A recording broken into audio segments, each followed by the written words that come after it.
Dallas position that you just took. That warms my heart. I knew he could do it too. By the way, he's one of the ones that I was like, this guy's probably next. Let me go ahead and try and raise his profile, give him a little bit of experience, something that he could something that's sellable, something that you can take to a market. I almost forgot about man, I almost forgot about Atlanta. So okay, so here are the places where Sports Radio America people are working now. Boston was probably the first. Chicago is second. Place. Couple in New York, 3 and 4. Detroit 5. Atlanta 6. Now Dallas. Those are markets, folks. Those are major markets. And if you want to get into major market radio, this is where it is. I mean, this show gets broadcast on some small market radio stations, this, that, and the other. And this is just my show. Who cares about my show?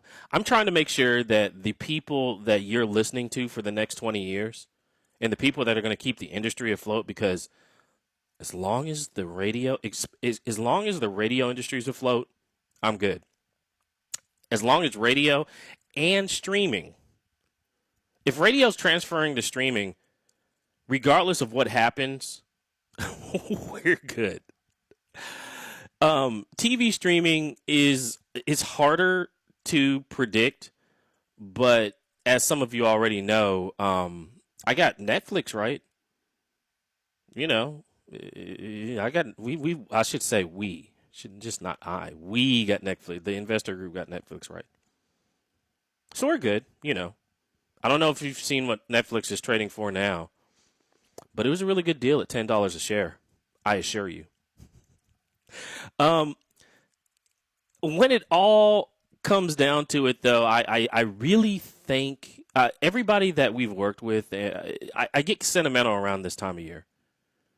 Because we're getting around Christmas, and I'm like, oh, look, we got another, there's somebody else that we've worked with, able to do their thing. And that's what makes this job, if you ask me what I get out of it, it's that. Imagine if you got to choose who you listen to for the next 20 years. Imagine if you got to curtail what it was that you were listening to for the next 20 years. Imagine if you had a hand in doing that. That's all I'm doing. I love radio. I love the format. I love the broadcast. I've been heavily invested in it for like the last 15 years. And heavily invested in radio transferring from terrestrial to streaming. TV too. But as long as the streaming formats don't go away, good old Memphis Spence will be all right. I assure you of that. But those were bets that were made, 10, 15 years ago, folks. I don't know if you can do the same now as what we did then. I'm making other bets right now. I can't tell you. I wish I could see. Okay. So one of the things you'll learn about this program is it's a little bit more than sports. Sometimes I'll share some things with you, and I'll say this. This is all I can say because as I'm reminded by one of my friends in the SEC, not in SEC football, I'm talking about in the Securities and Exchange Commission, I do not hold a Series 7 license, so I can't give you investing advice. So for all of you all that DM, like, how did you? They keep DMing me like, how did you invest? What did you? I can't do that. I'm sorry, I'm not supposed to. I'll say this: take a strong look at what blockchain's going to do in the next 20 years. That's probably all I can say. I can't tell you how I'm investing. I can't give you any of that stuff. I can just tell you that the same thing that I did with streaming back, circa 2008, 2009, look at blockchain now. And I'll leave it at that. Yeah, college football recruiting, you say. There's quite a few things out that I'll be able to to go through. By the way, we cover the American here, probably better than most. I would like to say the best, but you make that determination. Now, it's I don't know if there are any other national. Well, no, I know of 3 other national broadcasts for the American Athletic Conference. Just 3. I think I was the first. I believe I was the first. I was the one that said, I'm not going to just cover. I'm going to cover the American probably better than anybody else, because who's doing that? First of all, who wants to do that? But second of all, who is actually doing that? So I took it upon my shoulders, and that's why I know this conference inside and out. But the Big Ten, we talk to some of the best, like Bill Bender out of the Big Ten, the ACC, the SEC. I really a lot of times get a chance to talk, and even if I can't get them on air, because believe me, noon to 2 is not necessarily. It's when everybody. The reason why you're listening to this is you're probably on a lunch break. I mean, this is usually when everybody takes lunch. Like literally, everybody takes lunch during at least if you're in the Central or Eastern time zone. And so you'll get a chance to pop this on, see what good old Memphis Spence is squabbling about. Who's he trolling? What nonsense? Does he have actual relevant information to give me today? Yes or no? Is he just mouthing off about another one of the broadcasters that he got into the big times? Maybe. Again, congratulations, Kevin. But every now and then there will be some information. Sometimes it's breaking news. Sometimes I just have a feeling about stuff, because I'm, one of my pastimes is actually looking at and evaluating players, and I'm much better doing that, honestly, than evaluating teams. I'm getting better at picking scores and evaluating teams and how they'll match up against each other. Like, I can see that working out too, but the players, it's kind of that's where my wheelhouse is. That's what I do the best. I guess that's because I started doing that a long time ago, and now it just feels second nature for me to look at a guy and say, okay, like that, I like that, I like that. Quarterbacks are hard, though. I'll be completely honest with you, especially going from college to the NFL, because you really never know. Well, you kind of know. Going from high school to college, it's easier for me to know. Like case in point, earlier in where were we? August, July, when I was telling you about Bo Nix and how I think, man, the game that I was chilling at with Bo Nix, I was like, man, this dude didn't get sacked. Like, they came for him, but he just didn't go down. I wonder if that happens a lot. Because, you see some wild things in high school football sometimes. But then, flipping back through the film, he didn't get sacked. So, I had to ask the question. I have to ask relevant questions. Like, if I see something, I'm really good at picking up patterns. If I see something, I'm like, is this true? So you just go ask a question, right?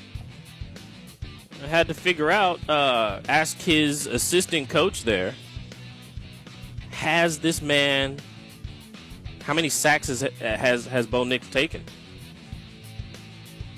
Got back with me. He said none this season. I was like, what? Who doesn't get sacked as a quarterback? None this season? That was enough for me to be like, Auburn might end up starting this dude. I know that Auburn doesn't start freshman quarterbacks. I knew that before. When you all came at me saying, Auburn hasn't started a quarterback since you've been alive, or freshman quarterback since you've been alive, right? I'm like, yes, I understand that. I get it. I totally understand what you're saying to me right now. But I'm telling you that this actually might be the first time he does it. Given the situation, if you look at, the stable of quarterbacks that Auburn actually had, if you look at the fact that Bo Nix actually, his father was involved in, one of the more historic plays in Auburn. If you look at all that stuff, then it kind of gives you it'll give you some sort of idea as to into the mind of Memphis Spence. It kind of sometimes putting the puzzle together is easier for me than many others. Sometimes it just is. But it all comes from just doing your homework. And if you're out there, at Pinson Valley on a late night looking at a guy that didn't get sacked, I didn't see him get a. Did he get a sack? Did he get a? You have to ask the relevant questions. Because sometimes there are these little things that players do that a lot of people miss. And I'm trying to focus in on the little. Everybody sees the big things. Oh, he has a big arm. How many times have you heard that, like, in your general recruiting? Oh, he has a big arm. Oh, blah, blah, blah, blah, blah. Anybody, I can give you draft talk, and that really doesn't mean anything. But I'm telling you, I was one of the only people telling you that Bo Nix didn't take a sack. I didn't see him take a sack. I don't know if the official records say he didn't take a sack for the season. I know when I checked, he hadn't taken a sack. And when you don't take, if you're that mobile as a quarterback, but you're still considered a pocket passer, quote unquote. I mean, if you're Gus Malzahn, what do you do? I mean, you had to start the guy, right? Not only was the history there, but you had to start the guy. You had to see what you had. I mean, it was to me, it was a no-brainer that Gus Malzahn would do something like that, because if you study coaches enough, just like if you study me, I'm kind of clockwork too. If you really study me, you will figure out exactly what my next move is. Now, that's also why I usually shade what my next move is.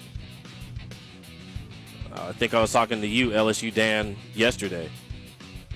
Look, man, there's a whole lot of cutthroat people in this business. If I don't shade what my next moves are, then of course I wouldn't have lasted this long. There's no way you last 10 years plus in radio if you're not shading what your next moves are, or if people don't really understand what it is you're trying to accomplish. However, Gus Malzahn had to take that risk. The ceiling was too high on Bo Nix not to take that risk. Now, if you look at what Bo Nix did over the course of the season, was he some sort of immaculate quarterback? No. And people, people who were telling me that was going to happen, I was like, I don't think it's that. I think it's literally that Auburn doesn't really have many other options. I mean, like, literally, like, they don't have that many options at QB. There's nothing that they can. Look at where they were last year, and believe me, this is probably a down year for Alabama anyway. I mean, I think you Alabama fans consider it a down year when LSU beats you anyway. The season's over once you lose to LSU, right? I think some of you all, the expectations of a Bama fan are wild. I wish that type of those expectations on no one. I don't know if anybody can live up to the expectations that Alabama fans have. I really don't. But somehow losing to LSU, the season's over after you lose to LSU. I mean, it's some of the most wild expectations that you can even imagine. In my opinion, anyway. I mean, maybe there are other fan bases. Ohio State does have. I don't think Ohio State. Now I'm gonna get. You're gonna throw stuff at me anyway. But when I compare fan bases, Ohio State's fan base to me has always been fairly rational.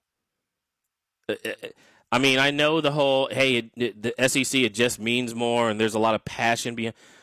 But Ohio State seems a little bit more rational than Alabama fans.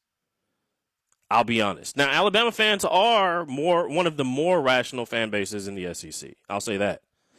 However, because, I mean, at the top of the list, you have the the wild expectations of the Tennessee Vols, and I don't know if it ever who top. I mean, between the Gators and the Vols, I don't know anybody who tops them. Auburn's up there too, though, because how Gus Malzahn's always on the hot seat, right? Always. Oh, we're gonna fire Gus Malzahn this year. Yep, he starts out on the hot seat, regardless of what happened last season. And by the way, in terms of college football and what he's doing college football wise, he's the only guy that's consistent that's in the SEC and consistently knocking off Saban. Hugh Freeze is nowhere to be found now, right? Well, he's at Liberty. That's another story. But he's the only one beating Nick Saban year in and year out, yet he's always on the hot seat. I can't. Those expectations are hard to come by as well. They're kind of hard to ration. Like, how are you going to fire the guy that's consistently beating Nick Saban? Now let's see whether or not Ed Orgeron can do this again. But as for, and it's one of those, oh, he gets lucky every year. Well, is it? Or does he just put himself in a position to win every year? I mean, some of this, people think it's luck. But I understand that. I understand how people think it's luck. I do. People think that I get lucky too. I'm like, guys, if you had any idea the planning and the strategy that it took to pull off some of the things that I pull off, you change your mind. You change your mind about whether or not you wanted to be in my shoes or not. If only you had some sort of idea. But people think the same about Gus Malzahn. They think that, he just gets lucky beating Saban. Okay. It's all luck. Now, are there some things that swing in his favor? Fortunately, yep. But you can't tell me that his ability to evaluate and find Bo Nix sitting there amongst his stable of quarterbacks early in the season and starting them from jump, you can't tell me that that's not evaluation. You can't tell me that, that's not. He's a freshman. But the thing is, I knew Gus Malzahn would see the same things that I do. That's what if I can trust my eyes, I know Gus Malzahn can trust his eyes. Is he the best coach in the world? No. I mean, remember, his job is measured against beating Nick Saban. That's what his job is measured. Anytime you're measured against somebody else like that, then that's who the standard is. You're not the standard. His job is, can you beat Nick Saban with who you get? And the answer, some years, is no. No, you can't. But he's been the most consistent in doing it. And some people are like, oh, yeah, and sometimes you just need to, he's got lucky with the kick six. He got lucky. Did he have enough information? Did he understand that play may allow for that to happen? Well, yes, he put the returner back there. Oh, it was lucky. Okay. He understands things at a level far above how most people think. I get it. I understand. Gus Malzahn is just on that way. He can take on the Sabans and he can beat them. Hugh Freeze, same thing. Can take on the Sabans and can beat them on that wavelength. There's some people like Butch Jones. Butch Jones would never. Butch Jones can't. Butch Jones is good at doing things. He's great at recruiting. He's excellent. I won't even say great. I would say he's excellent at getting people, at least, if nothing else, getting people around him that can recruit. Because you know how hard it is to have a top 5 recruiting class when you can't win 10 games? That doesn't happen much. If you can't win 10 football games, do you know how hard it is to have a top 5 recruiting class in the nation? I mean, it usually doesn't happen unless you go to USC. USC, year in and year out, they're one of the best recruiters in the nation. I mean, they have the state of Florida is basically theirs for picking. Unless, somebody decides that they want to take their talents to Alabama or now Clemson that I see. But yeah, Butch Jones could recruit his tail off. Whether or not he could put any of those pieces in position, Butch Jones is the guy that you walk up on the neighborhood basketball court and he picked all the right players to play with. He could just see them and he picked them out. They were all on his squad. But then when it came time to run a play, he was shooting the ball at the other goal. That's who Butch Jones was. It was mind-boggling how he wasted. I mean, could you imagine? Hindsight being 2020, I know hindsight's always 2020, but still, could you imagine having Alvin Kamara? You recruit a guy like Alvin Kamara, and then have him ride the bench. You can't make these things up.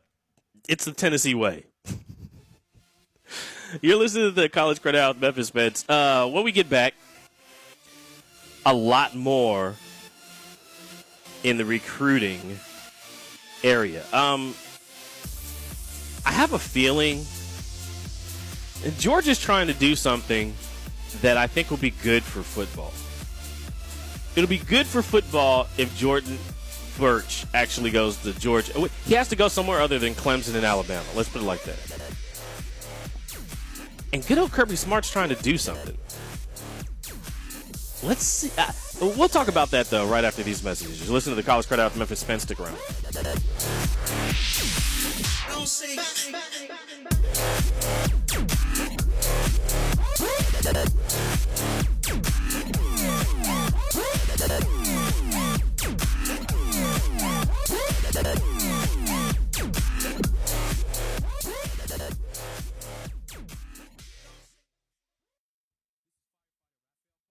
Firehouse Subs. Introducing new Firehouse Pairs. Pair your favorite small sub with a signature side, like the awesome 5-cheese mac and cheese. And remember, a portion of every purchase at Firehouse Subs goes towards helping first responders. Firehouse Subs. More subs, save more lives. Participating locations only. Firehouse Subs will donate a minimum of $1 million in 2019 to the Firehouse Subs Public Safety Foundation by donating 0.11% of every purchase. There are so many meh hybrids out there that it got us curious as to how much meh we could fit into a 60-second radio commercial. Felt pants. Going first at a White Elephant gift exchange. Decorative pillows. Granola. My outfit right now. You can't see it, but just take my word for it. Single-ply toilet paper. Celebrity gossip. Pilots who don't wear aviator glasses. Potato salad. Sweatsuits. Room temperature soda. Carpet in bathrooms. Work lunches. A day-old sandwich. This music. A coffee mug that says, I hate Mondays. Anything that says, I hate Mondays. Mondays. Now, how much meh fits into the all-new Honda Insight? None.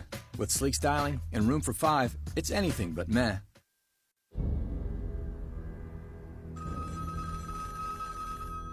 Hello?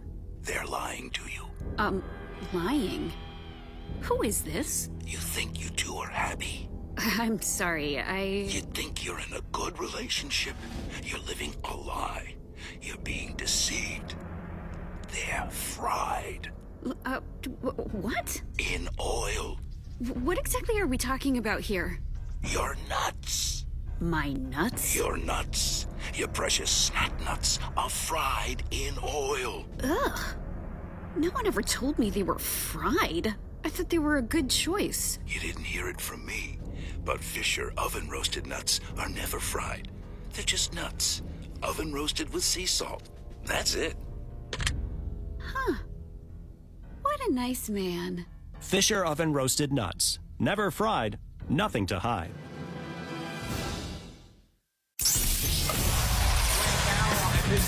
You are listening to Sports Radio America. Sports, anytime, anywhere.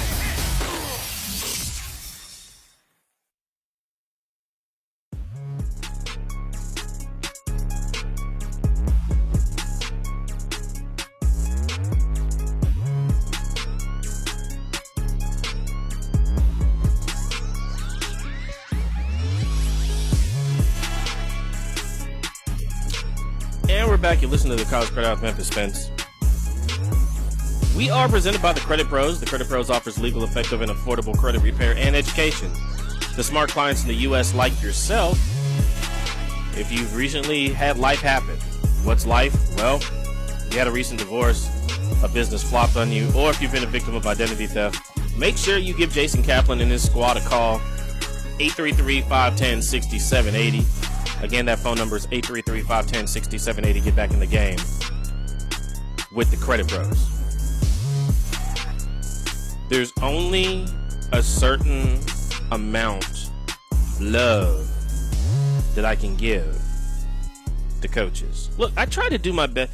I cannot, because Paul in Nashville, you hear me shout him out. He's probably been listening to this program longer than you. I think he was one of my first listeners, a guy that I used to go to high school with back in the day. He still, let's put it like this. Paul still remembers Clay Travis as the dorky kid that graduated under us. Let's put it like that. All that said, I can only give so much love to certain coaches. And I try to tell you exactly what, because sometimes I know exactly what they're thinking, other times I really don't. But I try to at least point out or give the idea of why they would act in one way or another. Right? Sometimes what the coach is going to do is literally what I would do. I just play, what would Memphis Spence do? If I would do it, are they going to do it? When you're playing chess, you have to figure out what the moves are going to be like 3 or 4 moves down the road. Like, this would be my most logical choice. So if I did that, then what would be the logical choice to counteract that? Okay, you gotta stay like 3 moves ahead. I don't know. Some people are chess masters. They can stay like 7, 8. I can't do 7 or 8 moves ahead. 3, yeah, I can beat most. But 7 or 8, nah, I'm not that good. Got to know where you really are in life. And some people they just can't play chess. Let's put it like that. But when it comes to a guy like Jordan Birch, it's kind of like, what should you do in this situation? You know that if one of the best, if not the best, defensive end lines up next to the other defensive end that may be the best, it's over. Clemson's winning this thing for the next 3 years. If Clemson gets the class that they plan on doing, if they pull the 5-star players that they want to pull, college football is going to get boring. Or it's going to be, let's see how well Nick Saban can coach now. Can Nick Saban actually beat Clemson? Well, heck, can Nick Saban beat LSU? Let's start there. Then let's see if Nick Saban can beat Clemson. Because I'm telling you right now, if Clemson gets Brian Breezy, Miles Murphy, Jordan Birch, and Justin Flo, if for some reason they pull 4 of the top 5 guys in the nation this year, and they put that together, I don't know who beats that. I kid you not. Maybe as freshmen, they don't look that good, but you put Brian Breezy, the best defensive tackle, really, everybody thinks he's the way Brian Breezy plays right now, you could actually put him, well, he has the fundamentals. Let's put it like that. He has the fundamentals to put him in the NFL right now. Body-wise and conditioning, I think there's still something left to be desired. But in terms of the fundamentals of being a defensive tackle, footwork is superb. I don't know who was working with that kid up in Maryland, but you, sir, or even you, ma'am, I don't know, they're female coaches now too. Whoever it is, they should be commended. Brian Breezy's footwork is fantastic. You're looking at him at his high school, and you're like, are we sure that this isn't like it looks like the footwork that we'd be evaluating on somebody that would go to the NFLPA Collegiate Bowl or something. But this dude's in high school. Not 3 years of college, not 4 years of college. That's how good his footwork is. Body-wise, like I said, he's 290, I think he's 6'4", 6'5", something like that. But he's still, he can be conditioned and everything else. I'd probably work on a lot of his cardio, make sure his cardio is up to speed. But that's probably the best defensive tackle in the nation. I don't know if it's close.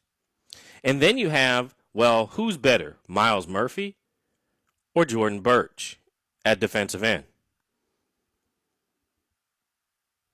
I don't know. Let's go get both of them. That's what Dabo's out here doing. I'm not sure. How about we get both? If we get both, then we can figure it out when they get here. But if you line up one guy on one side and another guy on the other side, and you're in a 3-4, and you got Brian Breezy holding down the middle, which really is a guy that you're going to have to double team, and you put Miles Murphy on one side, and you put Jordan Birch on the other, all those guys are 6'4", 6'5", and coming at you. You could play a legit 3-4, and put Justin Flo inside. Pick a gap. Pick a gap, you're going to get home every time. A, B, it doesn't matter. You're not going to be able to have gap integrity if you line up against Clemson with these dudes, all of these dudes. So somebody has to break this up. Make football fun again. Because this can't happen. And hopefully, I'm rooting on somebody. South Carolina. Please. Kirby was apparently spotted looking at Jordan Birch recently, making a pitch. Like, look, man, we want to play football here. We don't want Dabo to go whining all through the season, whooping up on people, not losing a game, getting placed third, and then embarrassing everybody when it comes to the national, playoffs anymore. We don't want that to happen. So come over here to Georgia. Or come to South Carolina. Somebody, what's his name over there? Mike Peterson. Man, tell him to go get him. Tell him to go get Jordan Birch. Somebody needs to. He just doesn't need to go to Alabama or Clemson. You want to send him to LSU? I'm here for it. But just don't go to Alabama or Clemson because the things are going to get boring. Aren't you tired of watching Alabama versus Clemson in the college football playoffs? Aren't you tired of it getting to that point again? But that's kind of how it is. And he's a dude from Columbia, South Carolina. So you would think that South Carolina had an in on this. You would think that South Carolina could pull a guy like this. You would think that this is probably one of the best recruits that Columbia's had. Well, there's a lot of guys that come out of Columbia, honestly. For the size of Columbia, honestly, there's quite a few 4- and 5-star recruits that have come out of Columbia over the last 10 years, I'll be honest. But still, this has got to be one of the best And so somebody help me out. Somebody make college football fun again. Somebody go get this dude. Don't let Clemson have him. I don't want to be here talking to you next year like, yeah, see, I told you so. But the writing is right there on the wall. And you all understand this, right? You boosters understand this, right? Go get Jordan Burch. Do whatever you can to keep him away from Clemson, because you're not going to be able to block that line. It's just not. Like I said, they could run a legit 3-4, put 4 linebackers in to cover everybody. Then you're playing like some real. Then, man, could you imagine if Dabo started zone blitzing? I mean, he already played. There's already enough zone in his scheme anyway. But you don't want to see like the zone blitz off of a 3-4 with those 3 guys up there, because they're gonna. It'll take at least probably 5, maybe 6 guys. I mean, all 3 of those guys get double teamed in high school right now. Now on the college level, let's see what happens. But all 3 of the guys that I just spoke of are right now getting double teamed in high school. If that persists, then you could run a 3-4 and the gaps be wide open every time. Because somebody has to figure out how to block these dudes. Good luck on blocking Breesy. He has a knack of getting around you somehow anyway. But then Miles Murphy on one side, Jordan Burch on the other. That doesn't look good, guys. I wouldn't want to play that football team. It'd be a clinic up front on the line. And you know this whole thing's still about blocking and tackling. Here's some other things that I don't know. Keely Ringo, I'm hearing a little bit more that Texas might actually be in the mix for this dude. I mean, if Georgia really needs this player, I mean, really needs this player. Georgia needs to, because the only way Georgia is going to be, the thing about Georgia is this. The way that they're going to continue dominance, if they can continue dominance in the SEC East, is going to be through defense. Their defense has been better than Florida's defense and Kentucky's defense over the last 5 years. And both of those schools do defense well. Extremely well. But if Georgia can maintain the hold on defense, if Georgia can maintain holding, people under your college average, like I don't think anybody scored more than 20 points on them until the SEC championship. LSU just bowled them over. But that's how Georgia's going to win moving forward. It won't be pretty. But Kirby Smart, he's going to do the things that he needs to do to win on defense. This is why Keely Ringo's important. Because if he can put Keely, which I don't know who, I hate comparing players to players because there's so many different things about them. I don't know who I would compare Keely to. Maybe. Nah, that's a bad comparison. I don't know who I would compare Keely to. I mean, he's a really big corner, but he has the speed. How fast is Richard Sherman? Maybe. I mean, their technique wasn't the same in high school, so I don't. But Keely Ringo is one of those dudes that if you get him in your backfield, he can become your shutdown corner. And if Georgia had a shutdown corner, then I think this season you could do a lot more. If Georgia was able to put their hands on a shutdown corner, then they can do much more. Their corners aren't bad, you know. But I don't see any dudes like Rocky Sin out there. Mind you, that's another name. Remember I gave you Rocky Sin last year as my top corner out of Temple, and people, draft Twitter, quit laughing at me. Just listen. Listen to me. What does Bomani say? Listen to me now, believe me later on. I wish I would have coined that phrase.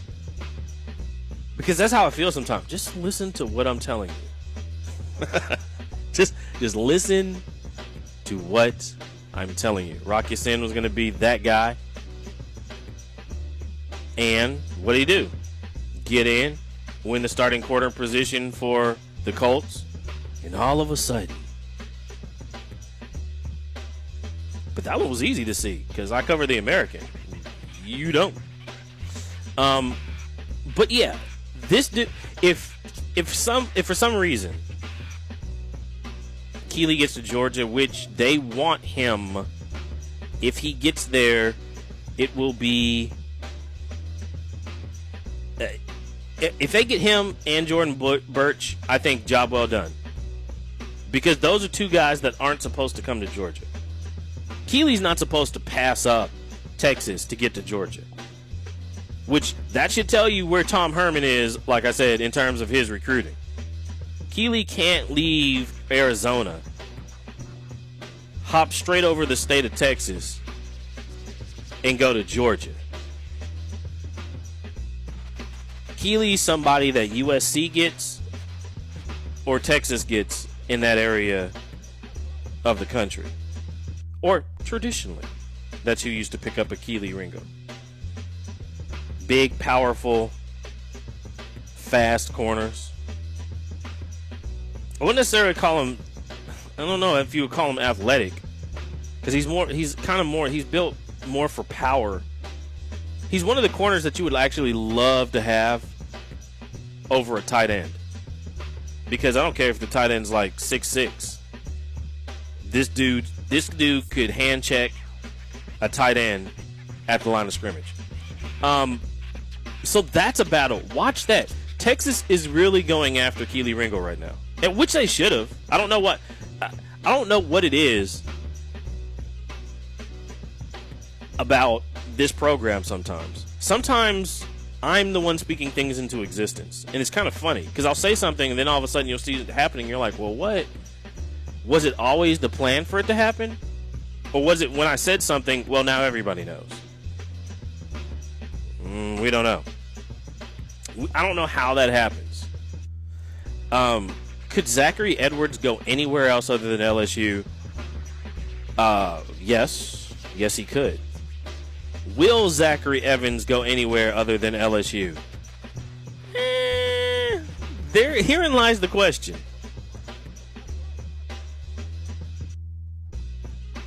I mean, like I said, dudes like this from Texas should not get out of the state.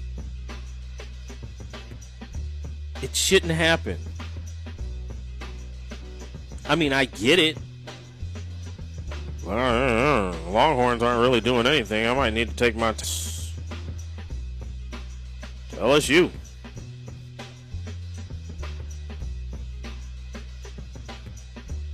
But if you're in, if you're anywhere near Houston and you're recruiting for Texas, whatever it takes.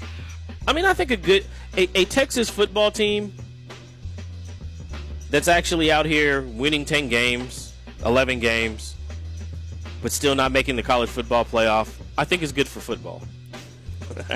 A Texas that's so terrible that they can't beat Memphis, I don't know if that's good for football.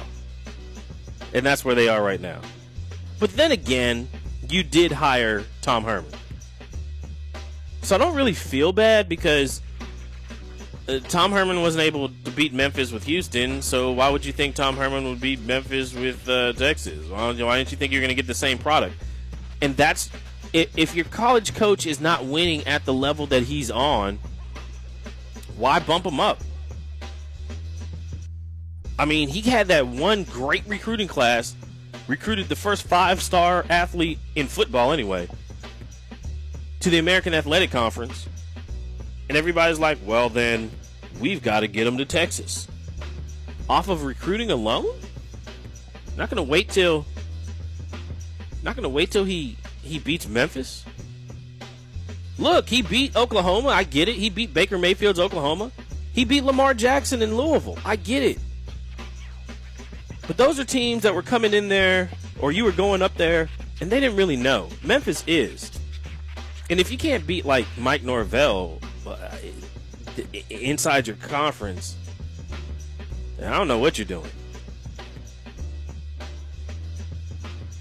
Central Florida, UCF, doesn't have any problems beating Memphis. I don't know how or why Houston does.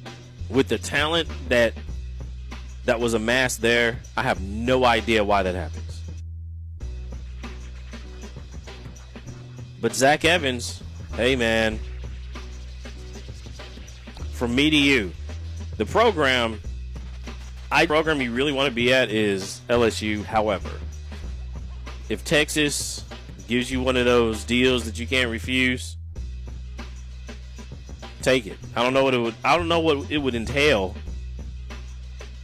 but take it. You want to be in a backfield where there's competition. Now, some of you would say otherwise. Like, I want to be in a backfield where I can play. But the competition in and of itself usually makes you better. The competition in and of itself usually raises your abilities throughout your collegiate career. Well, except if you're a quarterback. As a running back, wide receiver, that constant competition, the cornerback, safety, linebacker, competition, you want to be where all the good players are. Because then, even if you're riding the bench, just like in Alabama's situation, there's still dudes that ride the bench and get drafted in the 7th round, 6th round into NFL draft. There are guys that ride the bench, so they're fresh. But the way they've practiced, who they've practiced against, that shows up. That shows up in those private workouts for those teams. And they end up getting an opportunity, and they're fresh. And they didn't play all these downs in college. They just played when they needed to. Quarterback is a little bit different. Quarterbacks are hard to evaluate. I have the toughest time evaluating quarterbacks. For Queen Berger, it seems easy to her. I, on the other hand, have a tough time. I've tightened up my evaluation methods here in these last couple of years. But still, it ain't easy. I mean, it was just, the year before last where everybody was just calling me out. Like, man, Lamar Jackson, that's who you're going to hang your hat on? And I was sitting there like, man, I must be a dunce. Why am I the only analyst out here, like, gunning for Lamar? I mean, I know he's a good guy, and I know I saw what he could do at Louisville as a freshman. Saw what he did at high school, senior year. But am I the only dummy out here? Or do I see something that nobody else sees?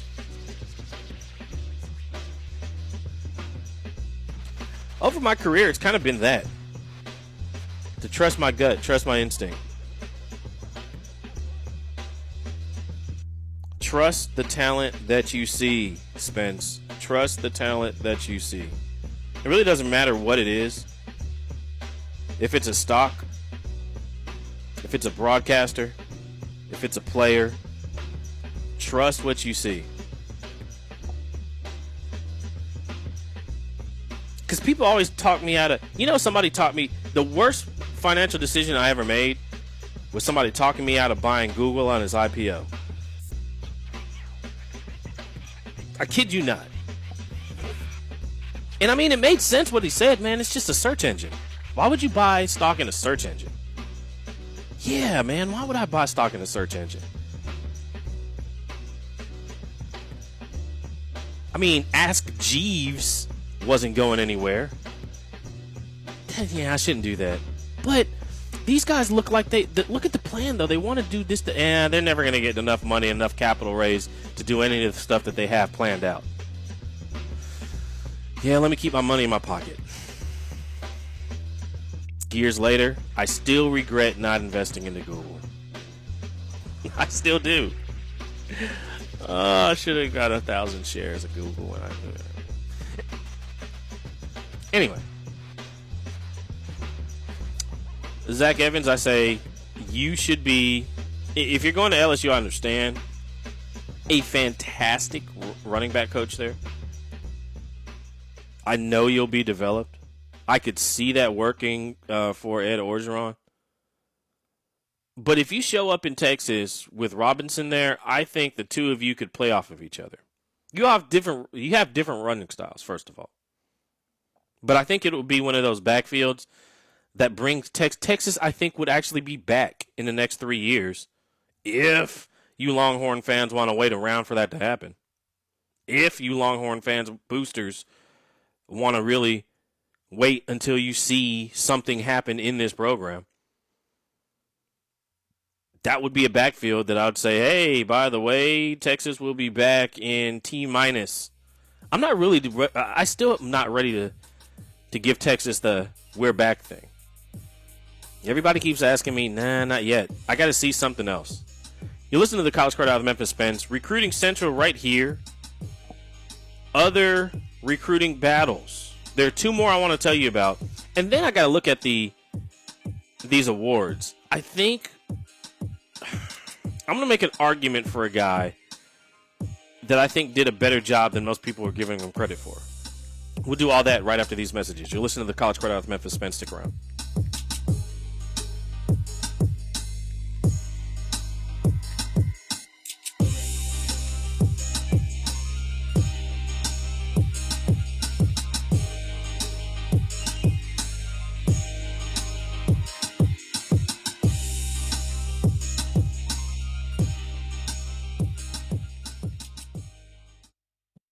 Megan, you're the most gorgeous woman I've ever seen. Say it again. You're the most gorgeous woman I've ever seen. Again? You're the most gorgeous woman I've ever seen. I'm sorry, what was that? You're the most gorgeous woman I've ever seen. Now, say it like you're feeding me chicken parm. Dream better in a better bed. Get bed matched today at Mattress Warehouse. SleepHappens.com. Sanderson Farms presents A Chicken. Yours truly. At the food court. Well, hey there, little fella. Did you want to try a vegetarian veggie cube? All vegetarian. You'll love it. Oh, yeah, no thanks. But it's all vegetarian. See, chickens aren't actually vegetarians, so... But it's got kale. I feel like I'm talking, but you're just not really listening. Chickens are not vegetarians. That's why at Sanderson Farms, we feed them a balanced, protein-rich diet, because that's good for chickens. Sanderson Farms.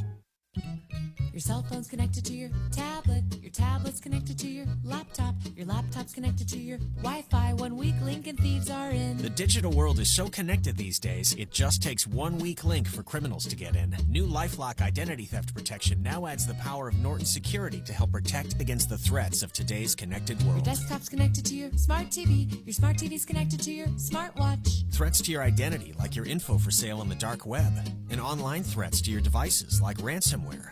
No one can prevent all identity theft or cybercrime or monitor all transactions at all businesses, but new LifeLock with Norton detects a wide range of threats to your identity and devices. And if there's a problem, our agents will work to fix it.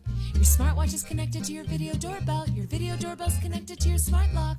Join now and get an additional 10% off your first year. Go to lifelock.com and enter promo code 100. That's promo code 100. New LifeLock with Norton. More detection, more protection. The Starlight Lounge presents An Evening with the Progressive Box. I took a bit of a risk singing that song, but of course the one place I never take chances is the road, where Progressive Snapshot rewards your safe driving. A good driver plus Snapshot equals big discounts. And speaking of math, 1 + 1 = 2, little too late. Progressive Casualty Insurance Company and Affiliates. Snapshot not available in California, North Carolina, or from all agents. You are listening to Sports Radio America. Sports, anytime, anywhere.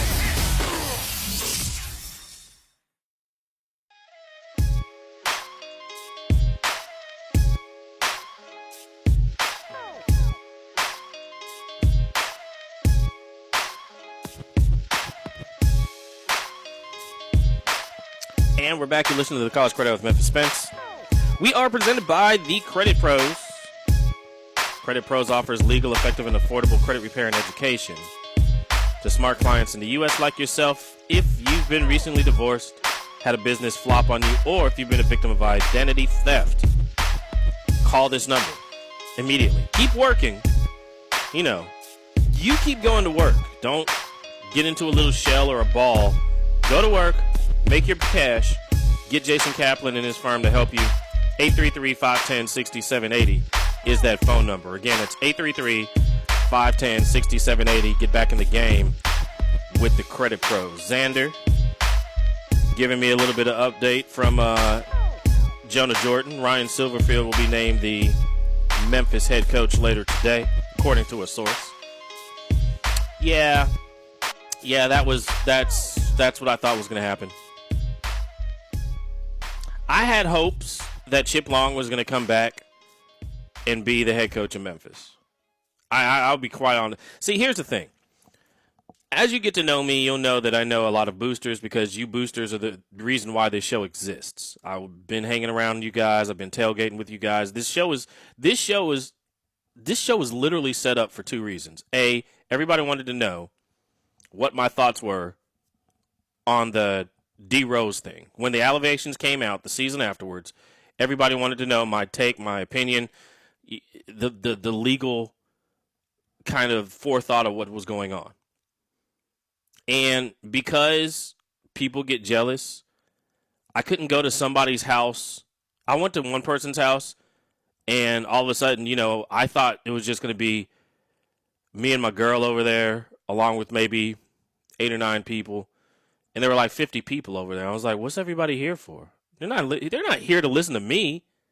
You all are just crowding around in this home. What is a nice home? I mean, we're talking about a 5,000 square foot home. But you're here just to listen to what I have to say about D Rose and what I think's going to happen, or what I think should happen. That's crazy. Who needs my opinion? I don't even have as much money as you dudes. I may have the foresight, but I don't have the cash. Just a little millionaire, man. You all are you all have $1 million in the bank. Mine's in assets. Let's put it like that. But a lot of the money, a lot of the players, a lot of the money still wanted Chip Long to come back. I'll say that. A lot of the players and the locker room, and sometimes you have to listen to the locker room these days. Gotta listen to the locker. If you don't want mass exodus when it comes to recruits and recruiting, if you want a continuation of what's going on, gotta listen to the locker room. Gotta keep your ear to the streets. And the streets, they wanted Silverfield.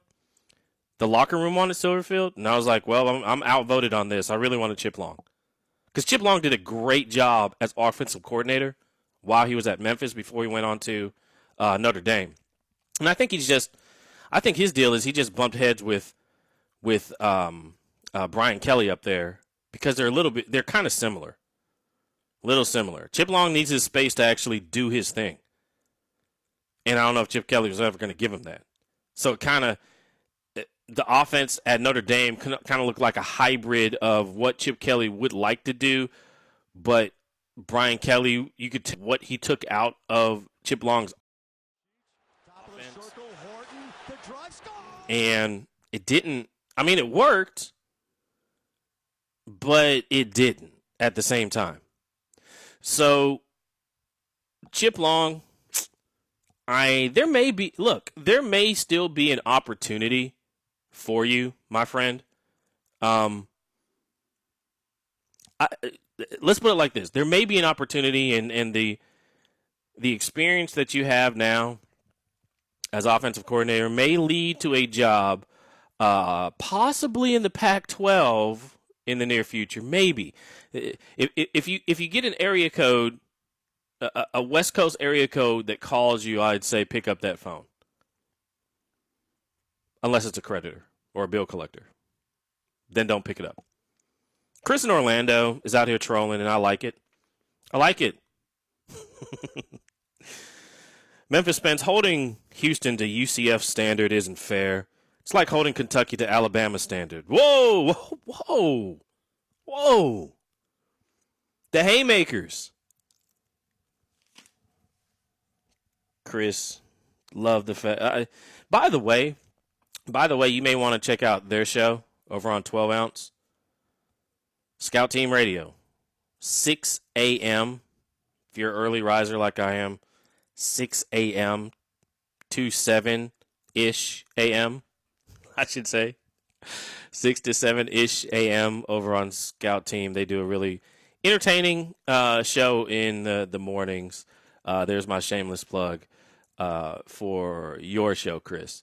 But Chris in Orlando has a point. I may be holding Houston to a standard that they can't reach. I mean, that may be something. I wouldn't hold Kentucky to Alabama standard. Maybe I can't hold Houston to UCF standard. I mean, I judge Kentucky against teams in the SEC East. Just like I judge Auburn against teams in the SEC West. I don't. To me, that there's a real dividing line between those two conferences. As a matter of fact, they could be conferences in and of themselves. The hardest thing for me throughout the SEC season, the hardest thing for me to figure out is whether or not a team from the East is going to beat a team from the West and vice versa. Inside the conference, fairly easy for me to see. Across the lines, I don't. That's hard. That's much harder to do. Let's put it like that. Much harder for me to figure out whether or not Georgia is going to beat, like, say, LSU, than it is for me to figure out whether or not Georgia is going to beat, say, Mizzou. I don't know why. That's just it. Again, news now. Breaking: Silverfield is going to be your Memphis head coach. I'm okay with that. Memphis will be fine. He's going to have to do a really good job at surrounding himself with talent. Because the guys, well, first of all, the Cotton Bowl. I don't expect to win the Cotton Bowl. And look, the talent's all there. Both the offensive and defensive play callers are not. They're at FSU right now. So hopefully that works out at FSU. If you can keep players, it might actually work out for you. If you can keep 4-star guys from getting in the car, packing up their luggage, throwing it in the back, and throwing out a tweet on the way out of Tallahassee, then it may work out for you. I really hope it does. All that being said, I'm okay with this. I'm okay with how this is working out, or how this would work out. I'm okay with Silver. If the players, and he's an offensive line guy. He was also a guy that's been there since day one. He's one of those day one guys, and he wants to coach Memphis. He wants to do this. He wants to be that guy. He wants to be, and always thought of himself as the succession plan here, because he knew Norvell was going somewhere eventually. But he wasn't one of those. He wasn't one of the assistants that came to Memphis and said, "I'm looking for that Notre Dame job. I'm looking for that Mizzou job. I'm looking for," where all the different places that these Norvell assistants have gone to be head coaches. He didn't go want to do that. He wasn't looking to do that. He was looking to be the head coach at Memphis. And when somebody wants to be the head coach at Memphis, let's put it like this. and some of you all can understand this for a number of reasons. If somebody wants to be your husband or wife, if they really want to be there, then you have to cherish that. Right? You have to cherish that. Because you know how you are. You know how you are sometimes. And if somebody can put up with that and live with that and be happy, then you gotta, man, that's something that you should cherish. Summerfield really wants to be the head coach of Memphis. He wants to be there. He's thinking like this is his dream job. Hey, man, different strokes for different folks. Somebody was actually asking me yesterday, and I forgot exactly who it was. But hey, congrats to Kevin. What would it be, or what would it look like if somebody came and, tried to get you? And I was like, well, somebody already has. Matter of fact, I may have forgotten to mention, but I did side work for ESPN while I was working at the law firm, 07, 09. I don't want to, man. I'd rather do my own stuff. I've been, quote unquote, pimped out before. People have made a lot of money off of me in whatever you ask. For video work, people were collecting about $300 an hour, and I was getting about $150 to $200 for an hour for that. The last law firm I worked at made George Rawlings $7.2 million by myself. Saw a nice percentage of that. It wasn't like I wasn't getting paid. It wasn't like I wasn't making six figures. I like money too. But I was just like one of 150 folks working for him. I know I personally made him $7.2 million and got a percentage of that. No, I make money for folks. I'd rather work, and I'd rather do my Sports Radio America thing than anything else in the world. This is my dream job. I get to wake up. Think about what my day consists of. I get to wake up, find the best players in the US of A, plan to go watch them, evaluate them, talk to them, pick their brains about stuff or whatnot while they're like 15, 16, 17 years old. Follow them throughout their college career and into the NBA and NFL draft. And then give us some daps on the way up to making that cash. Think about that. That's what my job is. And then I get to tell you about it. Because I'm, very well informed about who's going to actually be making that journey. And I've figured out exactly, both in the basketball, it's a lot harder, I'll say that, than it is football for me. But still, I've been able to figure it out. And we've, come basketball season. Well, basketball season's here. I heard there was a basketball game on Saturday. There's a little Memphis versus Tennessee basketball game that's going to have the state lit up.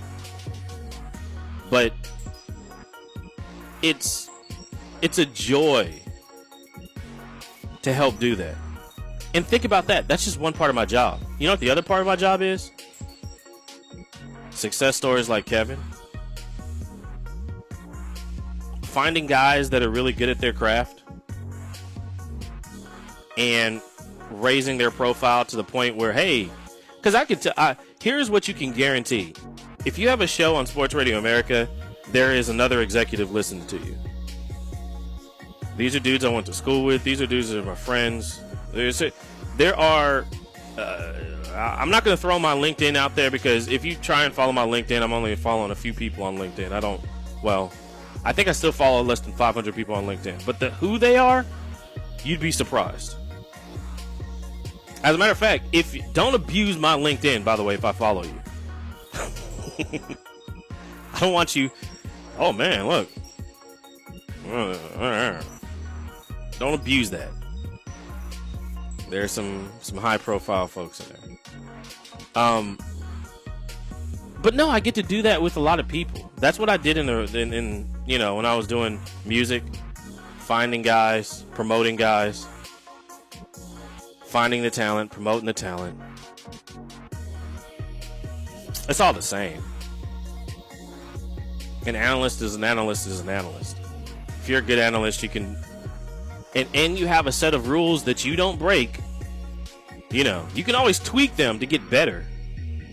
But if you don't break those rules, then you're going to continue getting the crops that you reap.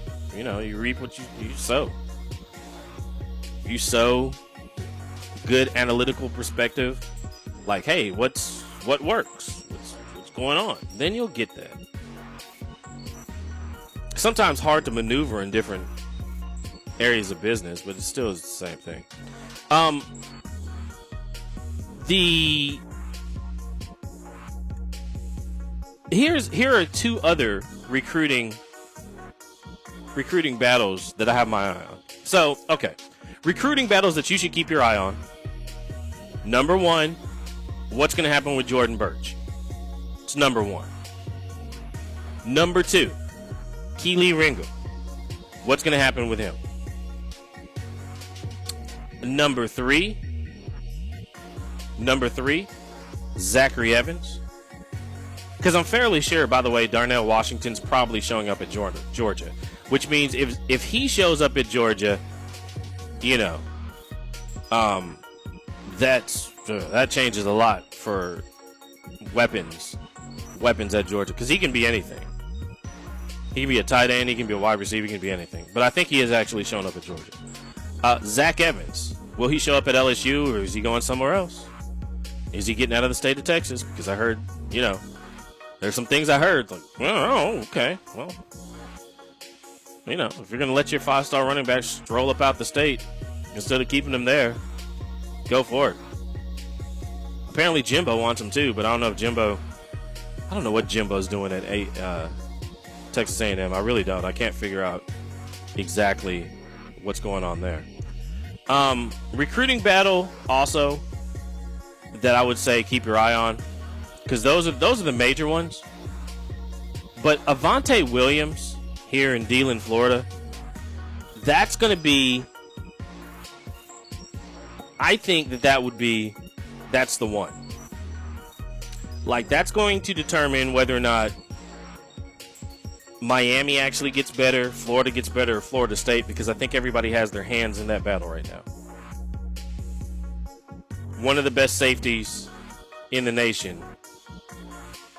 There's a battle. And it's starting to get ugly. I'm hearing of negative recruiting tactics and everything else going in that one. That one is getting ugly. That one's going to get, it may get messy, as a matter of fact. Possibly. I don't advocate for that, but I'm not going to say I'm not entertained. And here's one that I think there should be a recruiting battle. I really do. I don't see how DeMarcus Bowman's not going somewhere else other than Clemson. I don't see how there's not a question. Because Jeff Scott left Clemson, and he was the one, remember, recruiting DeMarcus Bowman. Because Jeff Scott left Clemson, and now he's at USF, and that was the guy that had the relationship with DeMarcus Bowman, I can't believe that Florida is going to leave that guy just out there. I mean, that's in their backyard right there in Lakeland. But I'm still being told that, hey, he's still committed to the Tigers of Clemson.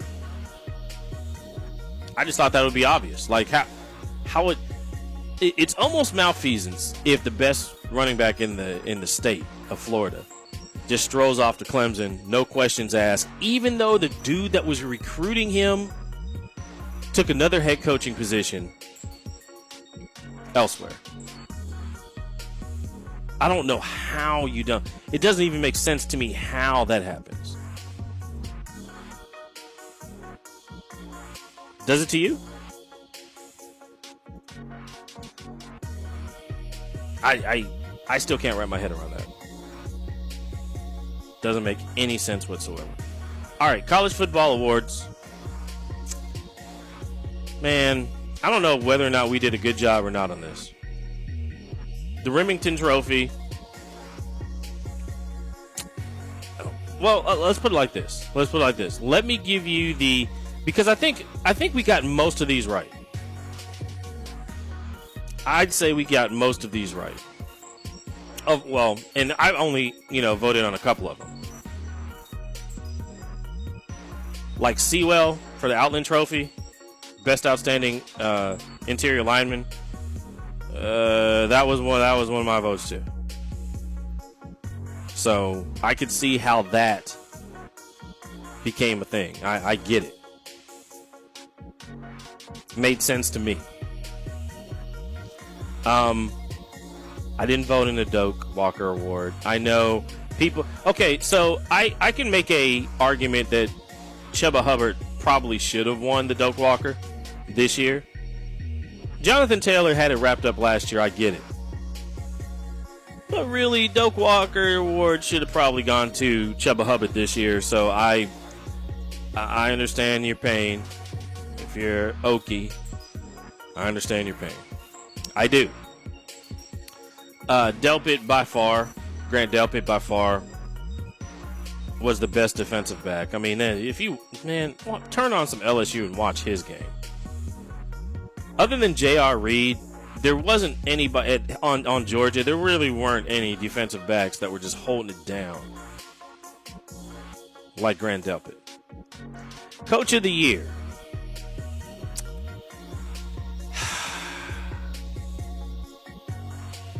I don't know. I don't know. I understand the argument completely of why Ed Orgeron should be Coach of the Year for LSU. I do.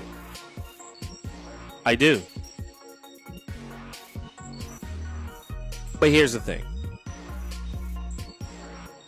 And I mean, this is not me throwing shade. It's nothing like that. A lot of times, the efforts for Coach of the Year, I think, are most shown when you don't have everything together. Coming into this year, we kind of knew LSU had a shot at this national championship thing. But Baylor, Matt Rule pulled off something that was even better than he did at Temple. And that's hard to do. That's hard to say. Because Matt Rule brought Temple back from non-existence. Temple was a non-existent football program until Matt Rule got there. Nobody who cared about Temple. They weren't playing real football. They could have played in the FCS for anybody cared. Now he started recruiting and got the program back so that program could recruit the Rocky Sins of the world. Dude, you mean you have starting DBs on Temple? Starting NFL DBs on Temple? Temple football? Basketball, fine. There's a basketball program. But Temple football? And then you get the cleanup of all cleanups. You have to understand, Baylor, I myself ran Baylor through the mud. When the Pepper Hamilton reports came out, I ripped Baylor, and for all of you all that were here for that 3 years ago, 4 years ago, I helped ruin Baylor. Me on this program. So I knew how much of a makeover job that program was just to get recruits back to. And by the way, Texas A&M got Jimbo. I mean, the guys that he's trying to recruit against now. I mean, it's Baylor's a much less. Patterson didn't go anywhere. He's still at TCU, still staple there. Houston, Charlie Strong left, and Todd Herman's trying to do his best. I think he's still a better assistant at Ohio State than he's ever been a head coach. But don't listen to what I say. So maybe there's some leeway there, because Matt Rule used to beat the. Here's the funny thing is, all these guys used to coach in the American Athletic Conference that I'm talking about right now. That's how good that conference is now. This is where your head coaches are coming from. This is where this is why I know what's going to happen and what these matchups are going to be. I've seen them before. I know what Norvell's doing. I know what Matt Rule's doing. I know what Tom Herman's doing. I've studied all these guys, and if this is the conference, if the American Conference is where you're getting your next coach or your coaching staff, which it seems to get gutted year in and year out, then I already know what your coaches are going to do. That's why I'm informed on how that's going to happen. I've been studying these dudes for years. And Matt Rule was one of those guys, when he took that job, I was like, man, that is a rebuilding job. But if there's anybody that I thought could rebuild Temple, and since he did that, could you rebuild the Baylors in 3 days or 3 years? Build the Temple in 3 years or 3 days. It would be him. It would be Matt Rule. And I still think, like, Coach of the Year, just like MVP to me, means that you've done something above and beyond. You've done something that nobody expected you to do. And I don't think anybody expected Matt Rule to be in the mix for winning the Big Ten championship. And what they did in that first half against Oklahoma by this year, it even surprised me. And it's hard to surprise me because, like I said, I've known these guys. I know what they're going to do. I've watched them. Probably know them better than most. You probably just heard of them when they show up to your conference. I've seen them, and I've seen them play, and I know what they've built before then because they came from mine. But I still think that Matt Rule should have actually, Coach of the Year, I have to make that argument for Matt Rule. Not throwing any shade LSU's ways. Ed Orgeron's a fantastic coach. But what Matt Rule did this year, come on, folks. Got to give it up. You listen to the College Credit of Memphis Spence. I heard there was a basketball game, a few basketball games going on this weekend. We may have to talk about that after these messages. Be right back.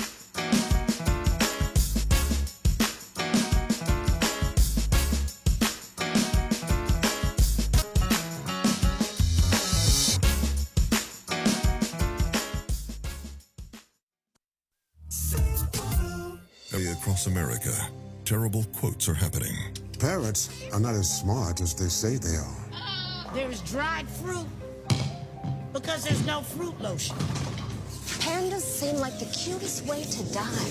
If dreams are what is to come, let us brace for werewolves. So terrible. But thanks to Safe Auto, you can get a great car insurance quote in just 3 minutes that could save you 25%. Visit safeauto.com today.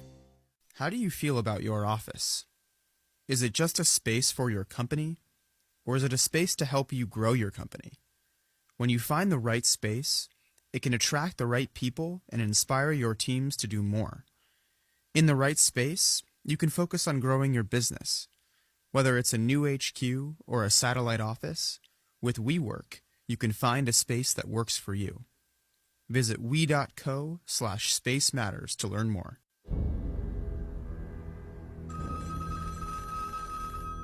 Hello? They're lying to you. Lying? Who is this? You think you two are happy? I'm sorry, You think you're in a good relationship? You're living a lie. You're being deceived. They're fried. What? In oil. What exactly are we talking about here? Your nuts. My nuts? Your nuts. Your precious snack nuts are fried in oil. Ugh. No one ever told me they were fried. I thought they were a good choice. You didn't hear it from me, but Fisher oven-roasted nuts are never fried. They're just nuts, oven-roasted with sea salt. That's it. Huh. What a nice man. Fisher oven roasted nuts. Never fried, not fried. Roxanne Watson is on a mission to have more people sign up as organ, eye, and tissue donors. What drives her? Roxanne received a heart transplant made possible by an organ donor. I decided that day to devote myself to signing up the most people in the United States. That's my goal. Now she's a powerful force for good. What could you make possible as an organ, eye, and tissue donor? Leave behind the gift of life. Go to organdonor.gov. U.S. Department of Health and Human Services, Health Resources and Services Administration. You are listening to Sports Radio America. Sports. Anytime, anywhere.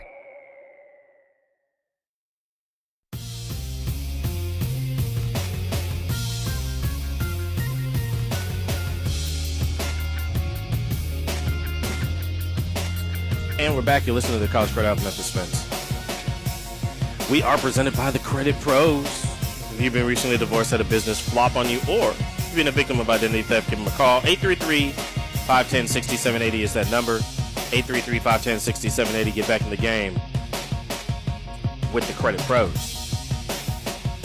Friday the 13th. Recruiting battles going on. There's a little bit of basketball going on. Let me get to some of these before we talk about any basketball. I mean, see, this is what happens. I can't get to basketball like right after the conference championships like I did anymore, because it becomes recruiting season immediately. And that's exactly what college football wanted. Like, they wanted December to not switch over to college basketball, but to keep in the theme of football until the bowl games start, because now we have to cover recruiting until the bowl games start, really. And then it's the bowl games, and then the season's over after the national championship. It provides some, there's continuity throughout the season. It's not like there's a break, then, radio is all about basketball, then it's about the bowl games and the championship. I understand why they did what they did. It also is an incentive to either fire your coach mid-season or to hold on to that person until after the season is over and you've already made your bed.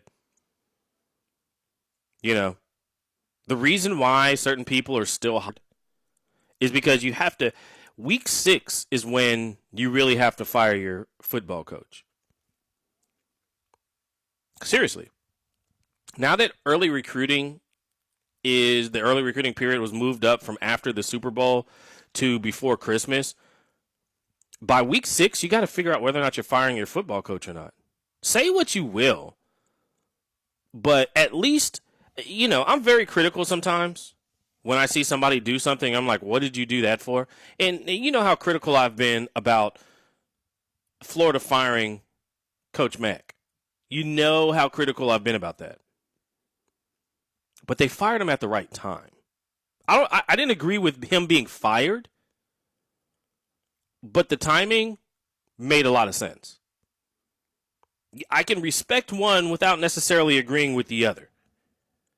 It doesn't make sense to fire your football coach at the end of the year, because then you're in a mad scramble with a lot of other, other programs. And you never know what's going to happen. The Egg Bowl, like we just saw, happened. That happened, folks. There was a player that actually pretended to pee like a dog that allowed one coach to keep his job and the other one got fired. And going into that game, we thought it was something definitely it was going to be different. We really did.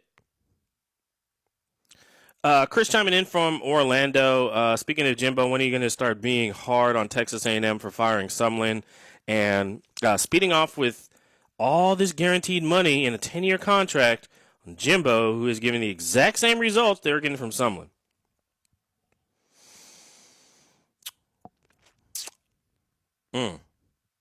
This was year 2, wasn't it? I mean, the thing I like about the contract that Jimbo got is Jimbo got a contract, we're going to keep you here for 5 years minimum. You know, you're going to be here for 5 years minimum, which, like I said, if you're going to make a decision in this day and age in coaching, then that's what you really need to do. However, expectation-wise, was Sumlin doing that bad of a job? Look, he's not doing a great job at Arizona, so if I can't be out here defending Sumlin too much, just like I can't be out here defending Charlie Strong too much. Love both coaches. But they're not getting the job done where they are either. So I get it.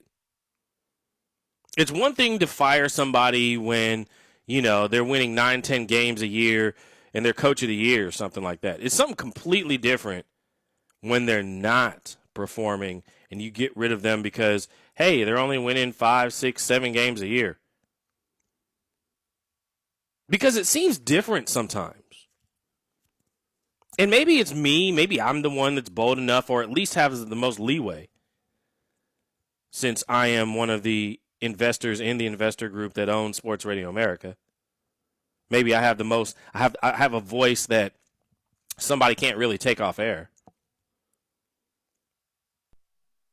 Maybe it's me that can show you the difference between a career like Chad Morris's career, where you can go to SMU, have the best year, be 7-5, and get the head coaching job at Arkansas. Or like a Kevin Sumlin situation where you're out here recruiting like gangbusters, beat Alabama. One of the only coaches that everybody's like, who's going to beat Nick Saban? You know, Kevin Sumlin's one of the only coaches in the last decade that's done that. You could probably count the number of coaches that have beat Alabama on I would say on 2 hands. It's not more than 10. It's not more than 10 who have beaten Alabama in the last decade. Sumlin's one of those guys. Why not get something together and support that? Nah, instead, you all wanted to go, okay, well, see what good old Jimbo's going to do. I get it. Jimbo just won a national championship not too long ago in recent memory during this decade. I can only judge this decade because, well, this decade has now had, there's been a decade of Memphis Spence on Sports Radio America now. Look at that. There you go. This show's been on Sports Radio America for a decade. So I can only judge this decade since we've been doing this show. But at the same time, I mean, you look around and you're like, well, is Jimbo doing the same job as Texas A&M, Sumlin was doing for Texas A&M? Is he doing a worse job? Where is this going? In recruiting, I don't know. Is it possible? Let me ask you this. Is it possible for 2 different schools to kind of both of them hire the wrong coach, or maybe the coach too soon? Maybe it was just too soon where they hired these coaches. Was it too soon for Texas A&M to jump out and just decide to throw all their eggs in the Jimbo Fisher basket? Coaching in the SEC West is a chore, guys. You got to be built for that. You've got to be built for when people who, I mean, they're passionate. There's some passionate fans in the SEC. But when I start talking about simple things like zone blitzing, some people tune out because they don't even know what that means.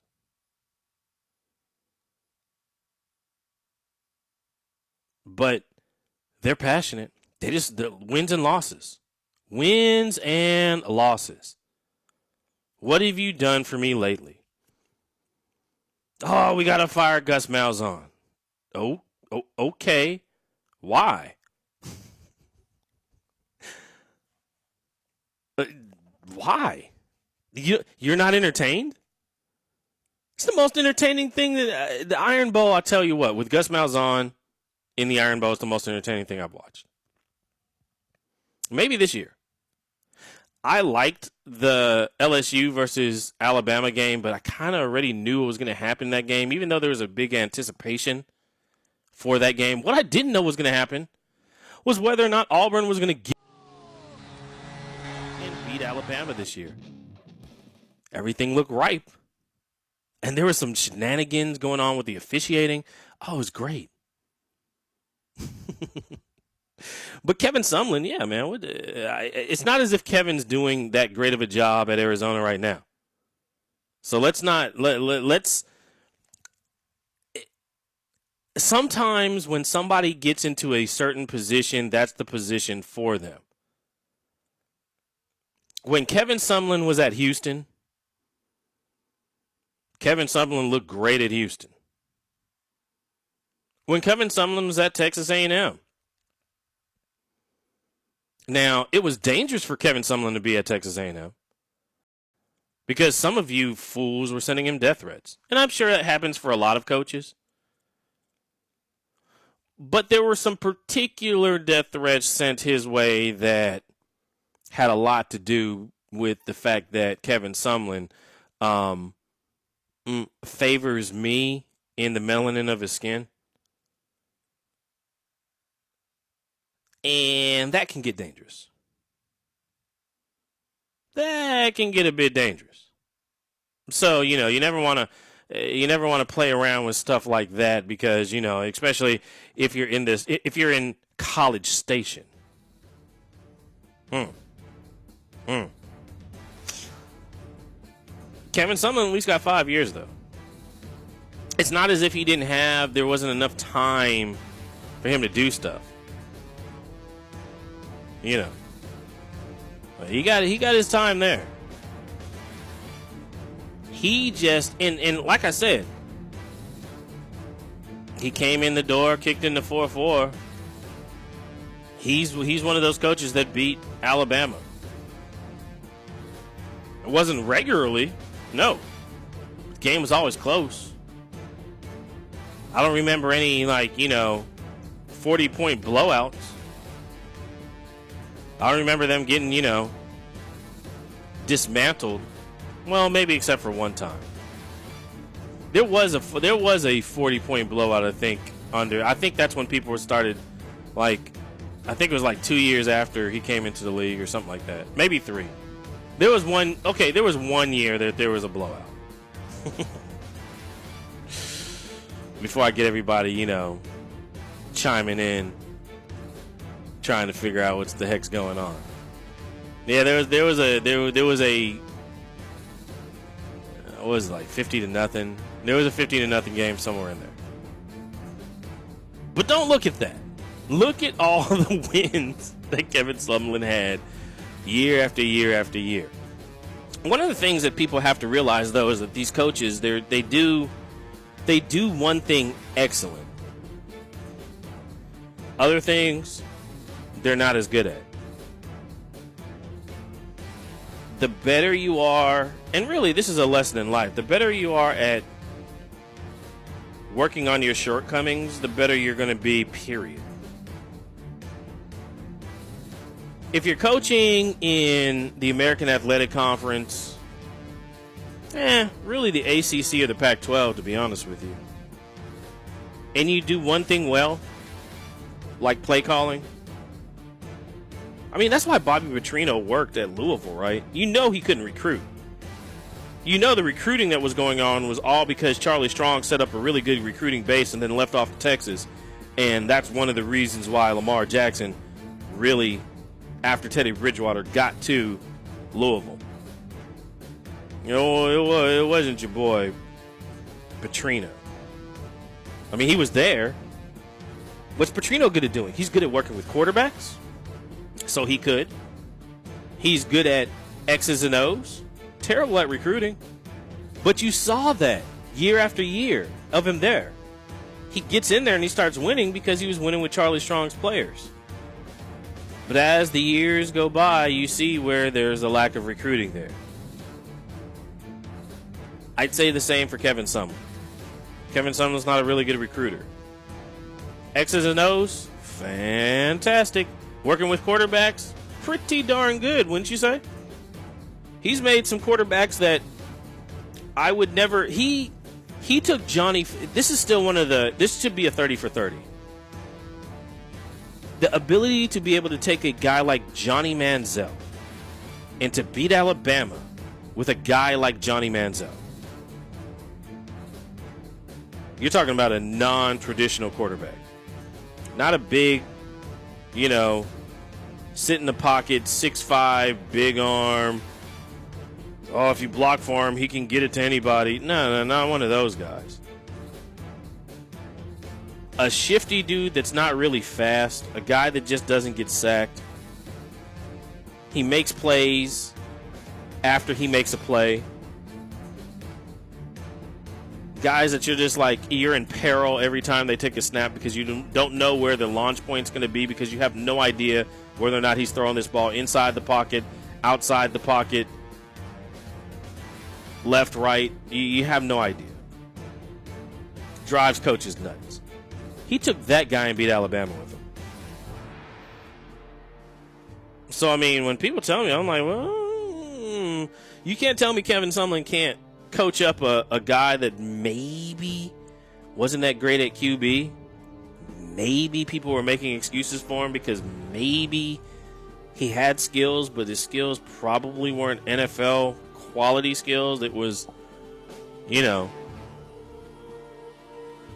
hands gripping the seat type. I mean, think about it. Compare Johnny Manziel, what you remember about Johnny Manziel, to Joe Burrow. Joe Burrow's back there. He's just lighting folks up. Joe Burrow looks like an NFL quarterback. Johnny Manziel never did. He looked like, given the ball, he's going to run around. He's going to see if he can find somebody after he's ducked under 3 or 4 people. And if he does, it'll be fantastic because the defense is already broken down. Coverage is only built to, maintain 7 seconds. Most defenses, they're only running 7 seconds. There's no routes that are longer than 7 seconds. Generally speaking, that's why you time to 40. But yeah, he was that type of guy, and Kevin Sumlin made him good. Kevin Sumlin's not good at recruiting. That's why Arizona looks the way they do now. That's why Texas A&M, at least he got 5 years, but that's kind of why Texas A&M went the way it went. What needs to happen is when you get a guy like that, find recruiters. Make sure that the players on the staff are recruiters. Put recruiters around people like that, and you will get what you need to get. Because some coaches just don't. They do things well, and they don't do. There are things that I don't do well. There are plenty of things that I don't do well. But I get people around me to do those things well. That's what you look for the talent. You look for what your shortcomings are, and you're like, okay, either I'm going to work on this, or you put somebody in place that's much better than you to do it. And just hold your ego at the door. That's what being a real leader is. Do the things that you're supposed to do and just let other people who are better at you do the things that they're good at doing. You don't have to flex all the time if you're a leader. There's no need to do it. Allow the people around you to do their thing. Nick Saban, I'd say, is probably the best at doing that. He's not there. Anybody, any and every ego can come in there, and he knows he's still in charge. But there are people that come in there that are better at doing stuff than he is. He knows that. He knows as far as being well-rounded, he's probably the best. But that's why he hosts the home for wayward coaches. He'll get him in there. Like, look, man, I know you can do this. So do that. And if recruiting is the thing that they do, man, that's what some of these coaches just need. Great recruiters around them. Got the X's and O's, got the player development down. But recruiting's bad. I mean, if you put a Butch Jones, I'm surprised that Auburn, by the way, hasn't figured this out. To be 100% honest with you, I'm surprised that like Auburn hasn't figured out. If we got Butch Jones to work as a defensive coordinator and recruit, we could actually be a powerhouse in the SEC West year in and year out. Because that's all he did. He could come up with defensive schemes, and he could recruit his tail off. Sometimes you got to put, unless egos are going to clash, that's something else you got to watch. But I mean, when it comes down to it, you got to put talent with talent. If you put talent with talent, you can actually win some games. By the way, yeah, there's a basketball game. Why do you all want me to talk about this Tennessee versus Memphis basketball game? You know that I really am only a fan a couple of times a year. I'm an analyst most of the year. I'm objective most of the year. But when it comes to Memphis playing one of our actual rivals, I still get fired up. Not going to lie. And so there are a couple of basketball games going on this weekend. Tomorrow, to be exact. One of them, Oregon versus Michigan on CBS. That's at noon. Must see TV. Must see. 5 against 10. Must see TV. The other one, of course, my Memphis Tigers taking on the University of Tennessee, Knoxville.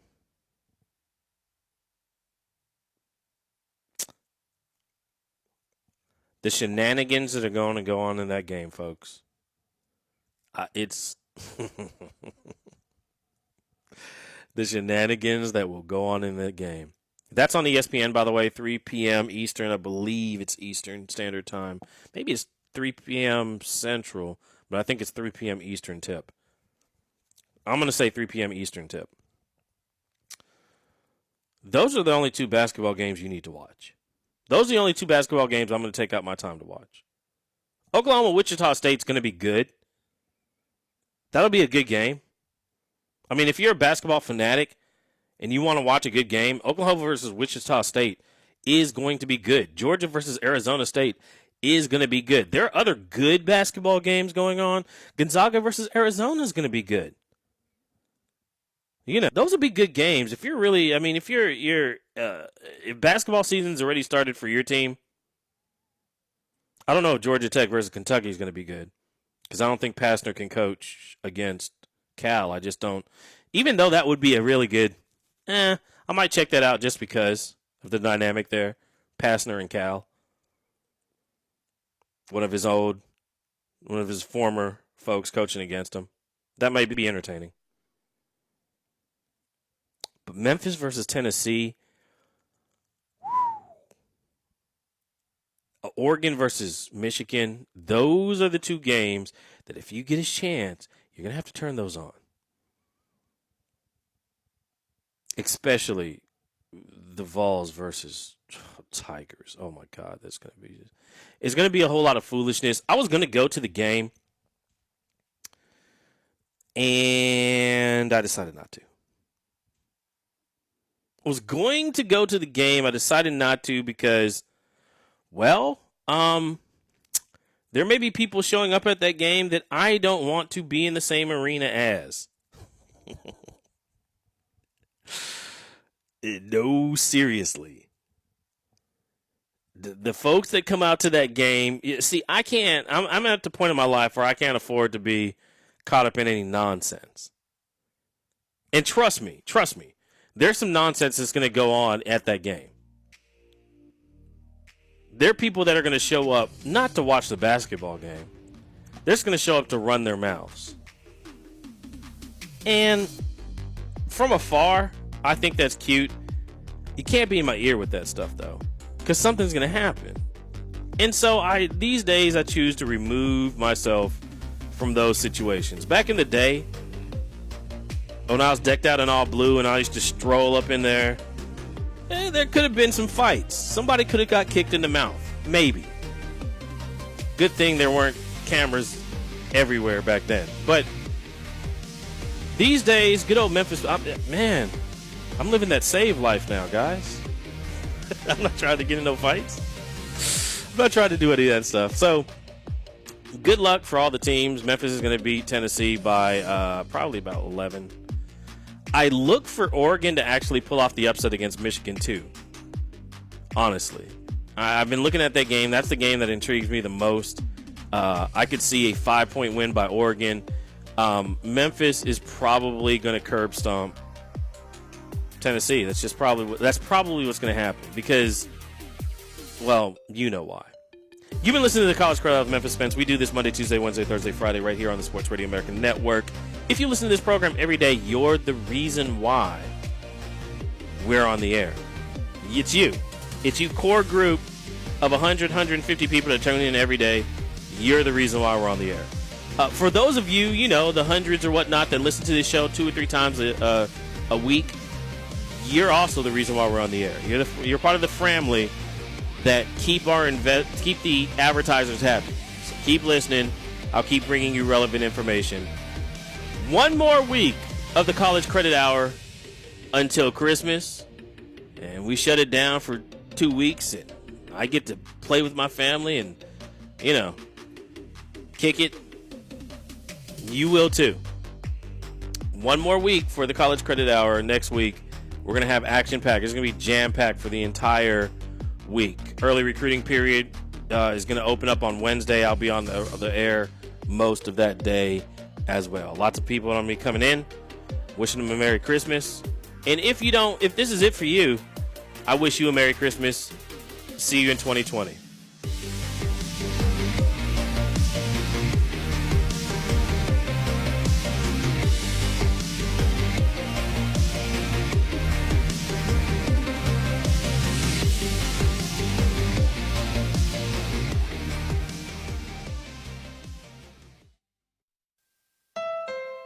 There are so many meh hybrids out there that it got us curious as to how much meh we could fit into a 60-second radio commercial.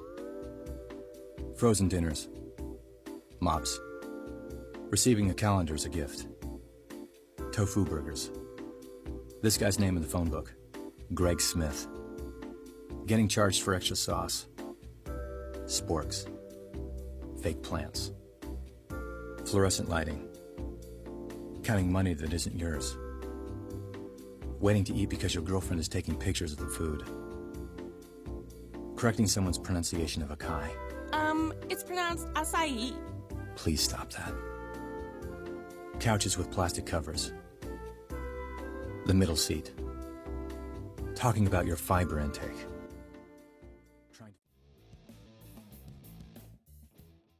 What is up out there, Full Press Radio Network listeners? My name is Loudbeard. I am one half of the dynamic duo known as Scout Team Radio. Myself and my co-host, Chris America, we bring it to you hot and live each and every weekday, Monday through Friday at 6 a.m. on Full Press Radio. We bring you fresh takes that are way better than any of those talking heads on those 4-letter networks, so make sure you listen in. You will not be disappointed, I promise.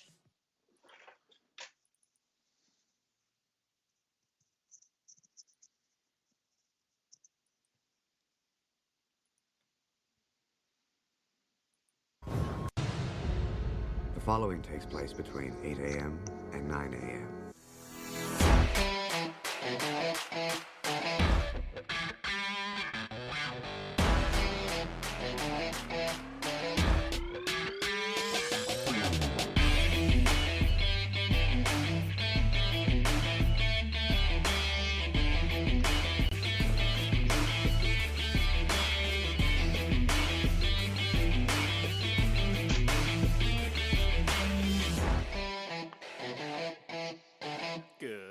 morning, everybody, and welcome. It is a Thursday episode of Full Press Coverage Radio Live. It is Tom Brady Day 12/12, December the 12th, 2019. I am Ian Glendon, and I am pleased to welcome in, as I do each and every morning, Mr. Rhode Island himself, my co-host, Mr. Mike Debate. Mike, how are we doing today?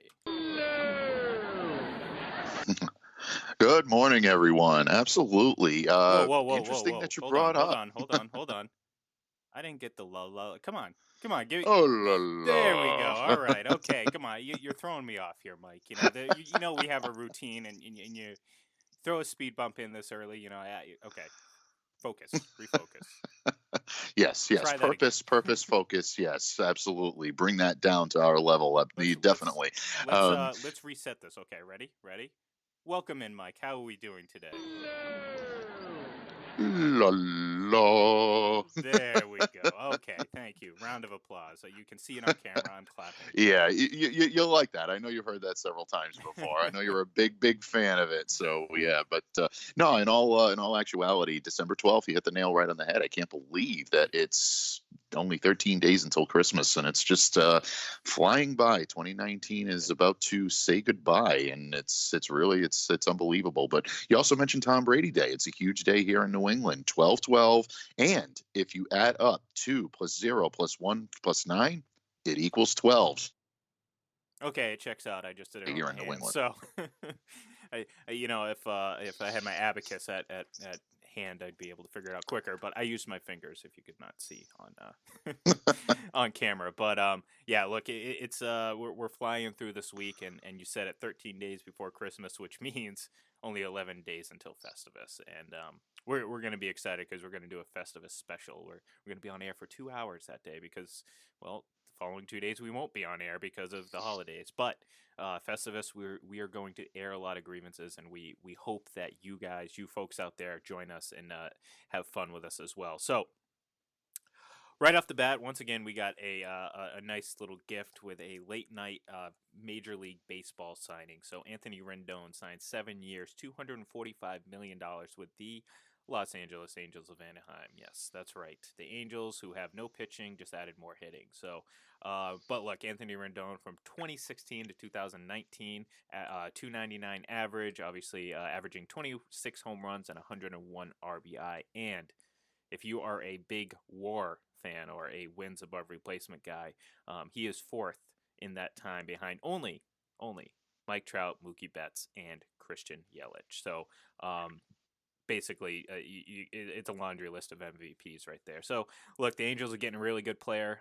They still have a lot of concerns pitching wise, but I mean, look, I'm more excited for Scott Boras because this guy's in the last three and a half days has wheeled and dealed about $800 million in Major League Baseball contracts. The guy's pretty good at his job. Let me tell you.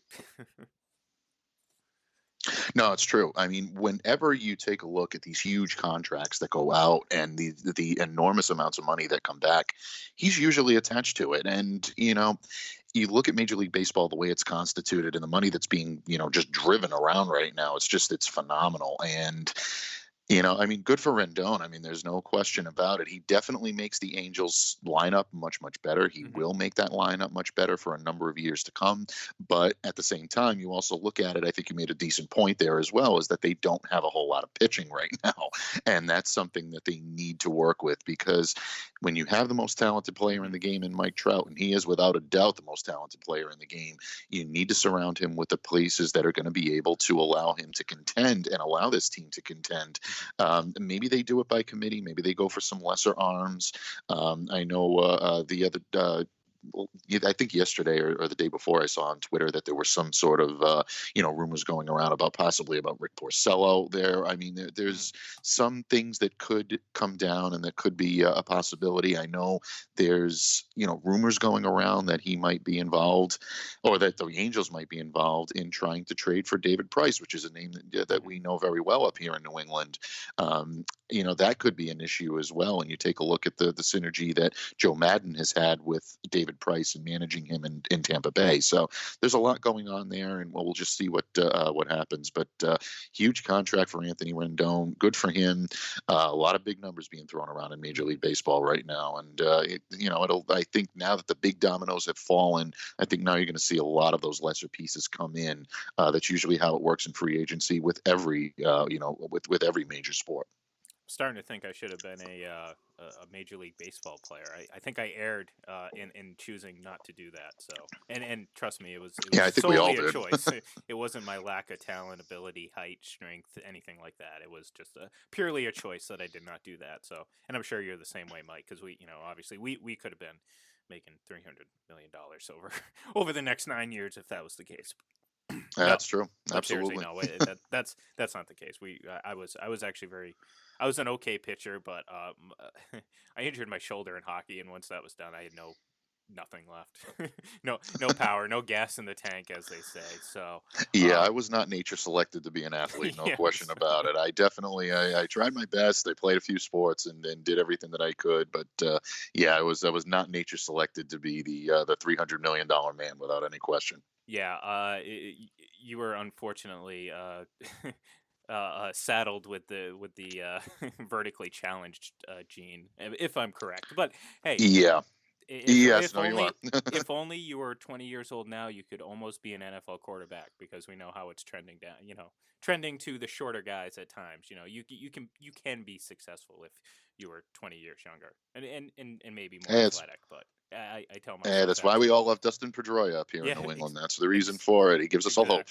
Exactly. If only he was Italian. I mean, that would be your hero. But yes, it would. Yeah. Absolutely. So no, still love Dustin anyway. Yeah, of course. So there's a lot of we're gonna get into Roger Goodell. Obviously, was at the had a press conference yesterday at the owners' meeting. So we'll get to that in just a minute. Before we do, the San Jose Sharks, shifting to hockey real quick, became the latest team to can their coach. And this isn't, a few of these coaches have lost their jobs because of some off the ice issues in terms of, the issues that are going around in hockey right now. Gary Bettman had announced his 4-point plan to help combat the abuse and whatnot in hockey, and some of these coaches have lost their jobs because of that.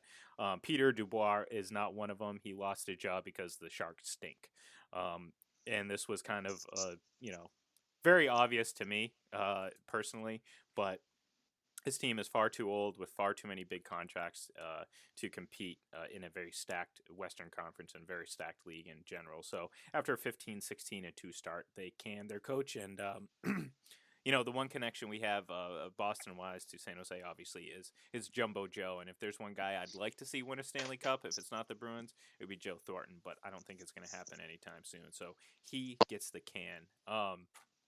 Other news, Troy Aikman. Would you take him as your GM? I don't know. He's looking for something. Or at least he's intrigued by the idea. Just he doesn't want to do it in Dallas, and who could blame him when you have Jerry Jones, perched on your shoulder 24/7. For someone that has the clout and the reputation and I guess the admiration of so many in Dallas, for him to come out and say that he doesn't want that job, that should tell you something about the atmosphere in the front offices in Big D. I think it's pretty damning. But in any case, he's knowledgeable. I mean, you can definitely see that he's dialed in by being an analyst in the NFL. A lot of people scoff at that and they roll their eyes and they go, "Oh yeah, color analyst thinks he can run a team." But they are dialed into the inner workings of what these teams do. You see Troy Aikman do it. You see Tony Romo do it. Now, whether or not you're a fan of some of their styles and some of the way that they, market themselves, that's a separate issue. But if you take a look at what these guys bring to the table analysis-wise, they're pretty good. They're pretty dialed in. Romo is usually pretty spot on. As much as I don't want to give him the credit for it sometimes, he is very good at what he does. Aikman is the same way. I think he's got a little bit more behind the scenes. I think he's a little bit more dialed in and in tune to the inner workings of what it actually takes to be a general manager and not just an evaluator of talent, because there is a dichotomy between those two. But with regard to Aikman, yeah, I would take a shot. I think that he's someone that could probably come in, inject maybe a little bit of life into a fledgling franchise and see what is the capabilities down the line. So yeah, I think I would take a shot if that was something that I could do. I would definitely look into it. Look, Bruce Allen and Ryan Grigson have been and are GMs in this league and have spent significant times in that role. So, absolutely, I would.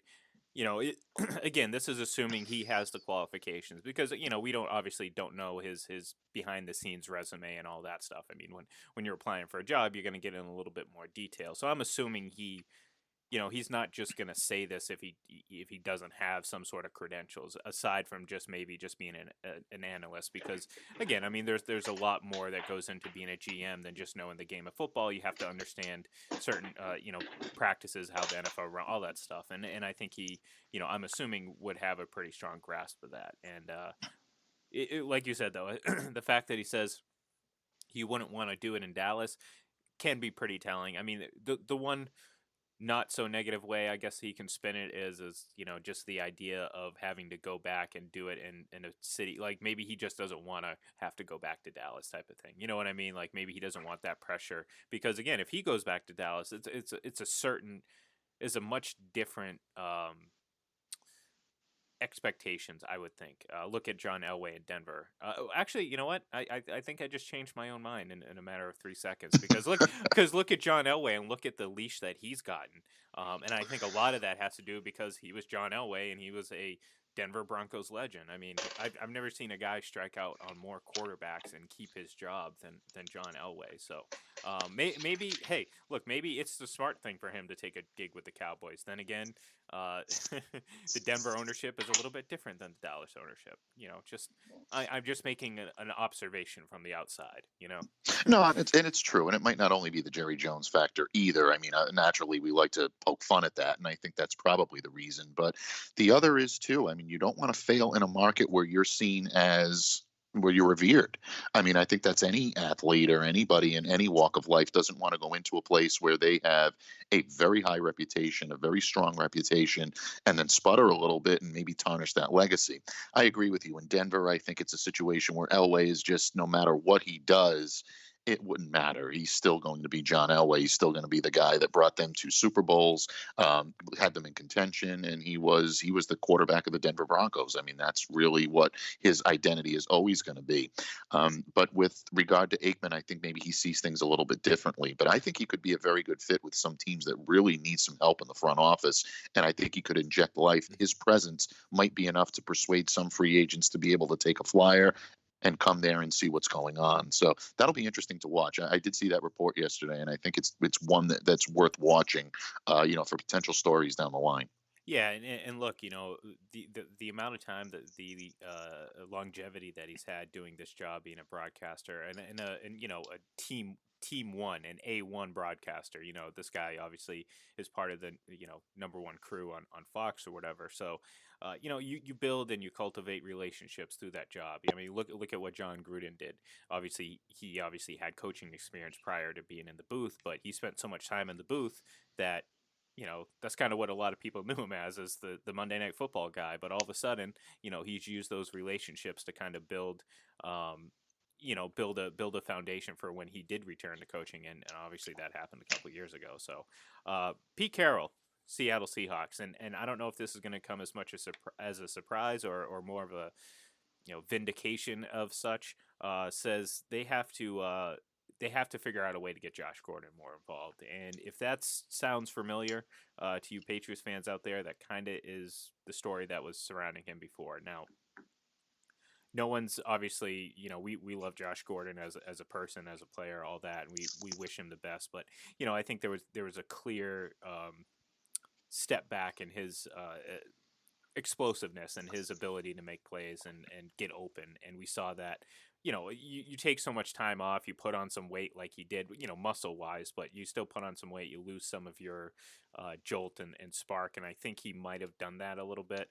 He doesn't quite have that separation that he needs. And it's quite evident in 4 games. You have, for Josh Gordon in Seattle, 6 catches for 81 yards and no touchdowns. And look, the Seahawks have struggled a little bit these last couple weeks and have dropped from the 2nd seed all the way down to number 5. So, are you surprised, or is this kind of just kind of giving you more of an indication as to why the Patriots might have said, you know what, it's okay if we move on and let him go take an opportunity somewhere else? I really hate to say I'm not surprised, but I'm not surprised. And the reason why I'm not surprised is because a lot of the rumblings that I was hearing as he was released and, well, not released, but, put on injured reserve and then eventually released outright was not so much because of anything off the field. It wasn't. There's no correlation there. I've never heard anything that it was in any way related to any of Josh's off the field problems. But there were some conditioning issues that I was hearing rumblings about. And that's not to say he wasn't in good shape. He is in good shape. He works out, very vigorously.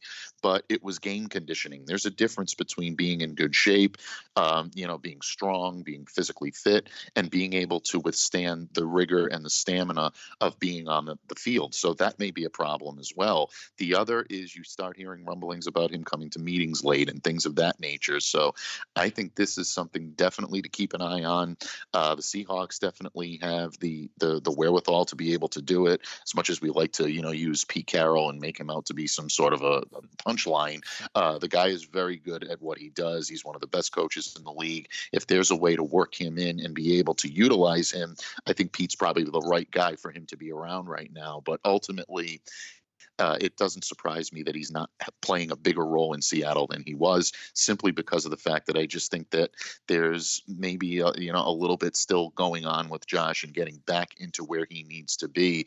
This is in a lot of ways, I think maybe a redshirt year for him. And, he's getting reps. I mean, he's not, relegated to the bench all the time, but in a lot of ways, I think this is him trying to get back to where he needs to be.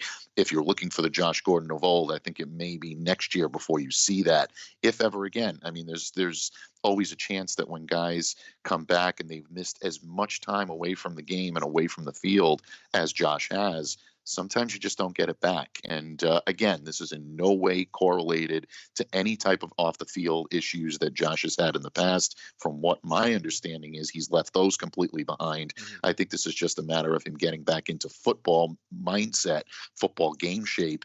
And those two things are not necessarily mutually exclusive. That's a tough thing to do when you've had so much time away from the game. Yeah, and look, I agree. I don't think there's been any indication that there's anything off the field in terms of the issues he's dealt with in the past, which is for me the biggest thing I want to see him succeed at is obviously life and all that stuff. But the Seahawks, again, this NFC conference is wild because a week ago you had the Seahawks and the Saints atop the NFC, and now it's now you got San Francisco and Green Bay in those two spots. So it's it's crucial for Seattle to win these games, and they look like they've started to flatline a little bit these last couple weeks. Their offense is a little bit more stagnant.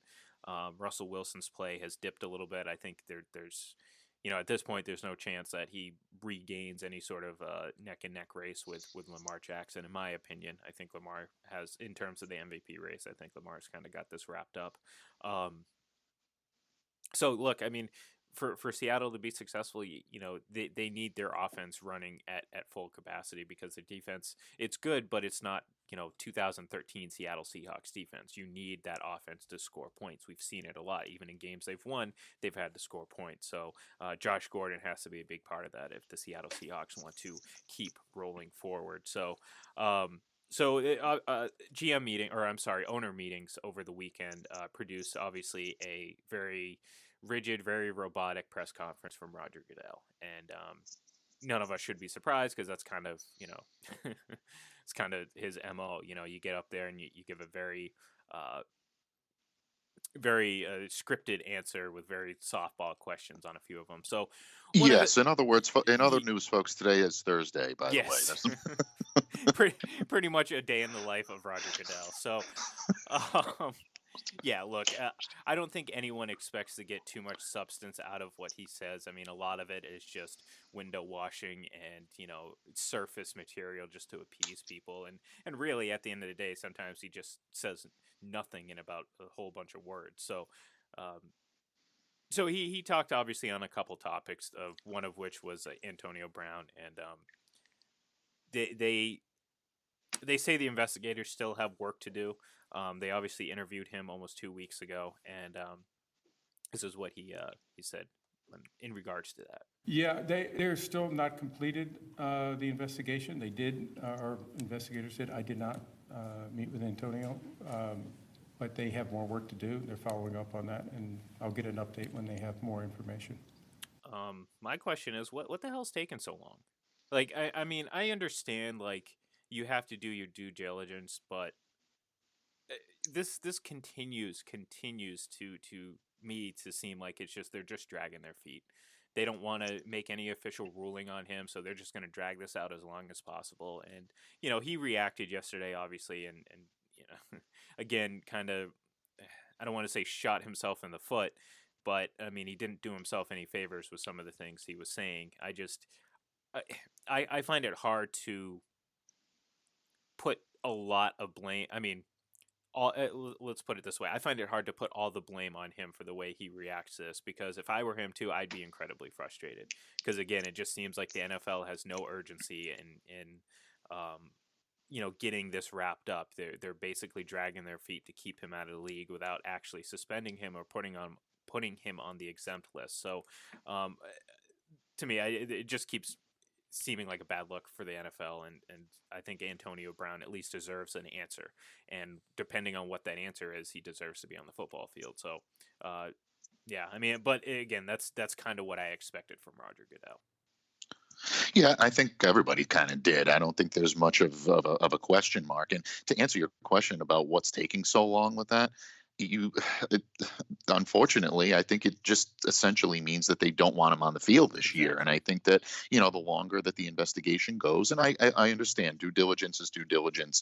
These are sensitive and potentially serious matters. So you have to be very careful in the way that's worded. You have to be very careful in your actions and doing what you need to do. So I don't want to jump all over the league here and start, fueling the conspiracy fire. But at the same time, there's also something to be said about a human being that if he is in any way falsely accused of what happened, really keeping him off the field and keeping him from being able to do what he's trained to do, what he's meant to do, and what he wants to do for a living, and that's play football.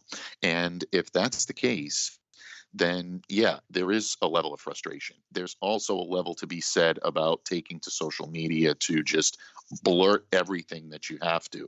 Antonio Brown's biggest problem is he has no filter. It just doesn't seem to sink into his head that this course of action may not be smart. It may not be the best way to go about doing things. So in that case, yeah, I feel for Antonio in terms of, the fact that he can't find his way onto the field and that the NFL investigation is holding him up from being able to move forward and potentially sign with teams.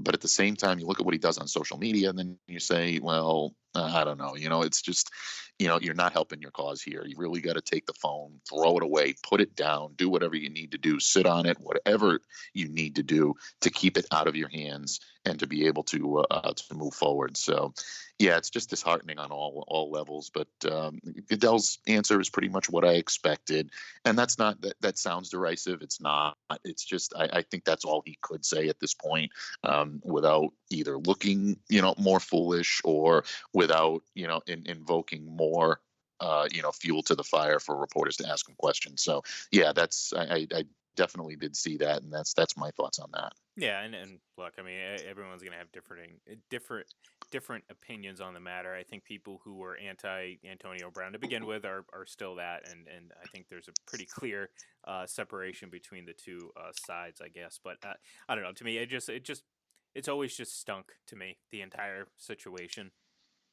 Just because, again, they said on the at the time that all this started to break that they were going to move quickly, and again, it's been 2 months. It took them nearly 2 months to even talk to Antonio Brown, and if I understood that answer correctly, it seems like Goodell didn't even talk to Antonio Brown. So that tells me that surprised me. Yeah, and that to me, surprised me when I hear that. I mean, something of one of your highest profile players, one of your highest profile personalities, whether he's controversial or not, definitely deserves at least the due diligence of the commissioner's office. And I think sense, especially in something like this.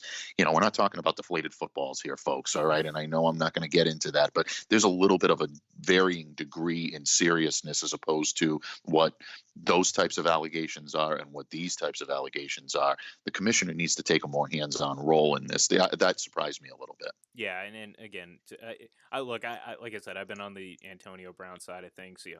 With the one caveat saying, I think he deserves due process, and I do think there's a legitimate case to be made that he's not guilty of these things. But again, that I'm basing my opinion on that assumption, which again is what the criminal justice system in this country is supposedly built on is innocent until proven guilty. But that's a debate for another show, another day, and another couple hours. But so to me, when I see stuff like that, it further cements the idea in my head that they're just dragging their feet on purpose to keep him out of the league at least this year, and they'll deal with it in the off season when there's less eyes on them and they can kind of go about their business and whatnot. So another topic that got brought up to Roger Goodell inevitably was the referees this year, and this is the answer he had for that. Consistency is the number one thing we're always trying to achieve.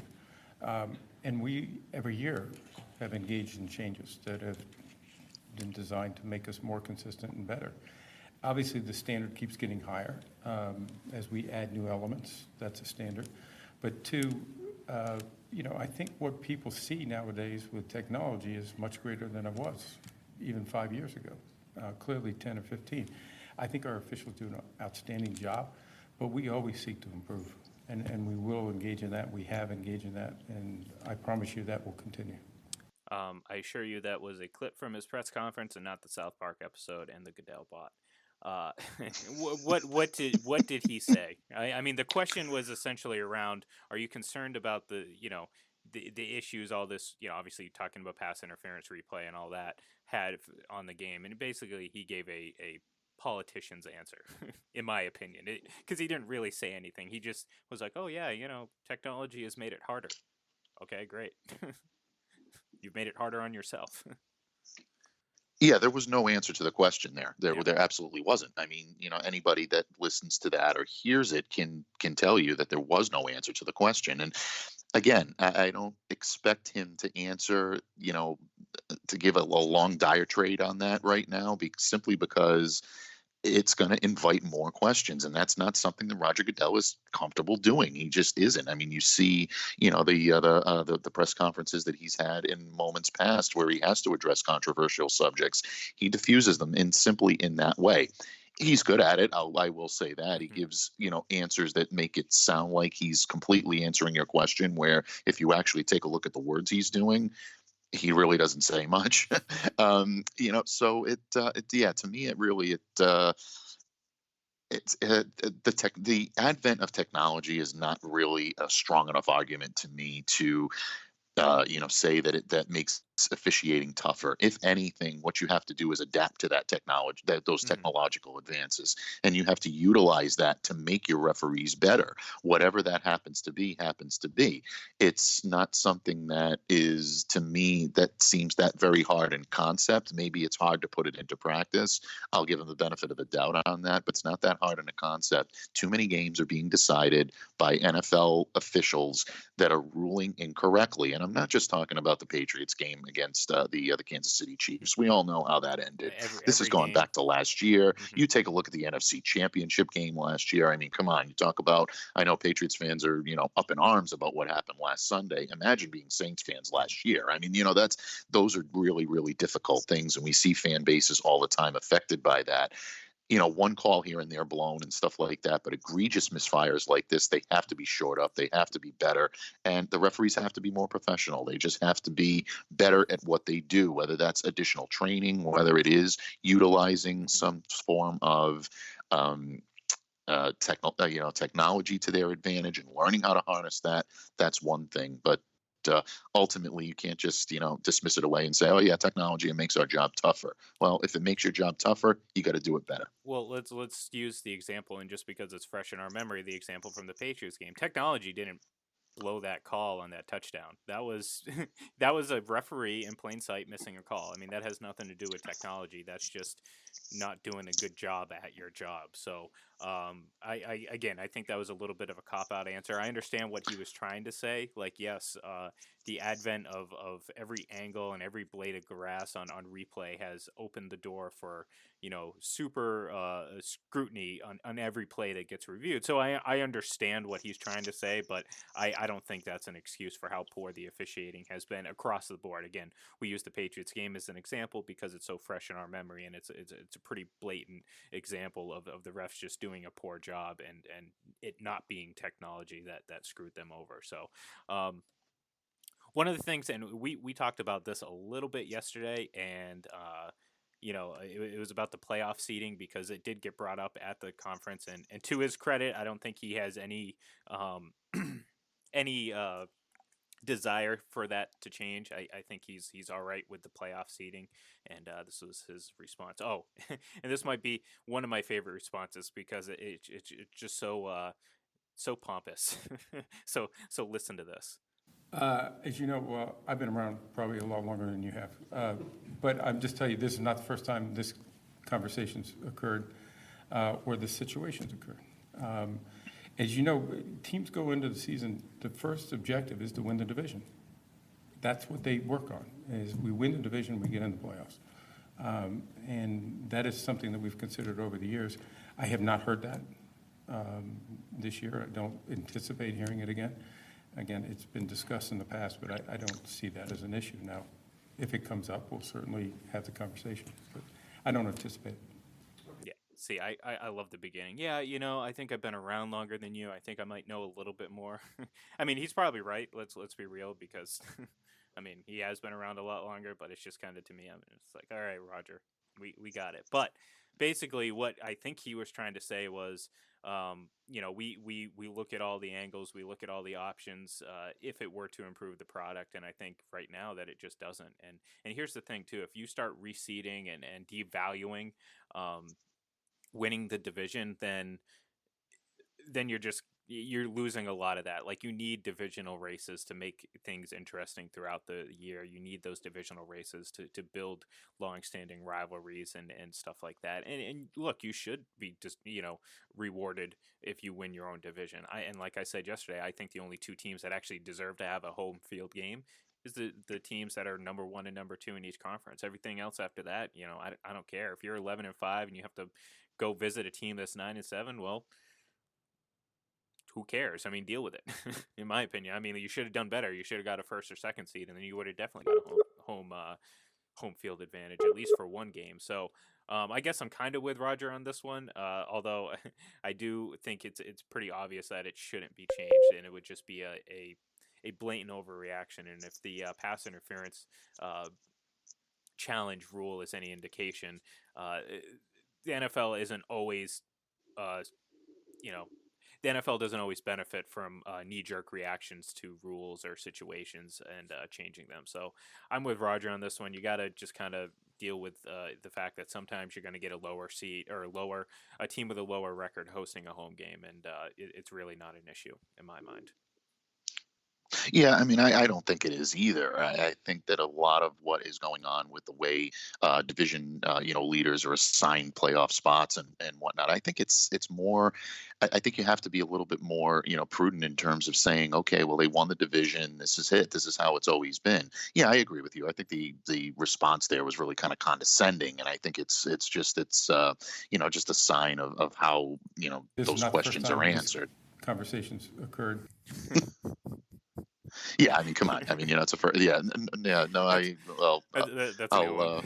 Yeah, exactly. I'll reserve comment. I'll be nice. But in any case, yeah. I mean, I don't think there should be. In that respect, I do agree with him. I don't think there should be a reshuffling. I think that it's definitely good. That they're doing it the way they're doing it. I understand that some teams are probably upset because they have higher records, they have higher power rankings, and there's a lot more going on in terms of the teams that want to have different playoff seedings. But ultimately, division leaders. It's the way it's always been, and I don't see that changing into this year and even beyond. I think it's still going to continue to be there. I don't think you're going to see a shuffling of the playoff seeds once teams get in and just have like it go by record. Or I've even heard some people suggest doing like a almost like a lottery type thing. I think that's ridiculous. That opens a Pandora's box for a whole lot more problems. So I don't think the system is broken enough for it to warrant being fixed. Yeah, you know what that is? That's yeah.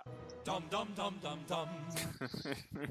Like I like I said, too many people react to the most recent thing they saw, and it sometimes leads to just terrible rule changes. I mean, look at the pass interference rule. I think that's clearly a failed avenue that the NFL has taken in regards to reacting to a very bad call. I think they should have focused more on fixing the actual problem as opposed to fixing the review of the problem, and that's essentially what the NFL is doing. So, what if I asked you what was the number one topic of conversation?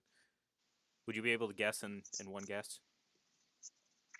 Videotape, maybe? Yeah. Oh, wow. Yes. Surprise, surprise. So, in the 9-minute clip that you watch, or the press conference, I believe there was 3 or 4 questions spread across the entire conference directed towards the Patriots filming, which again is kind of speaks to the mentality that the media has when it comes to this team, because nothing else matters.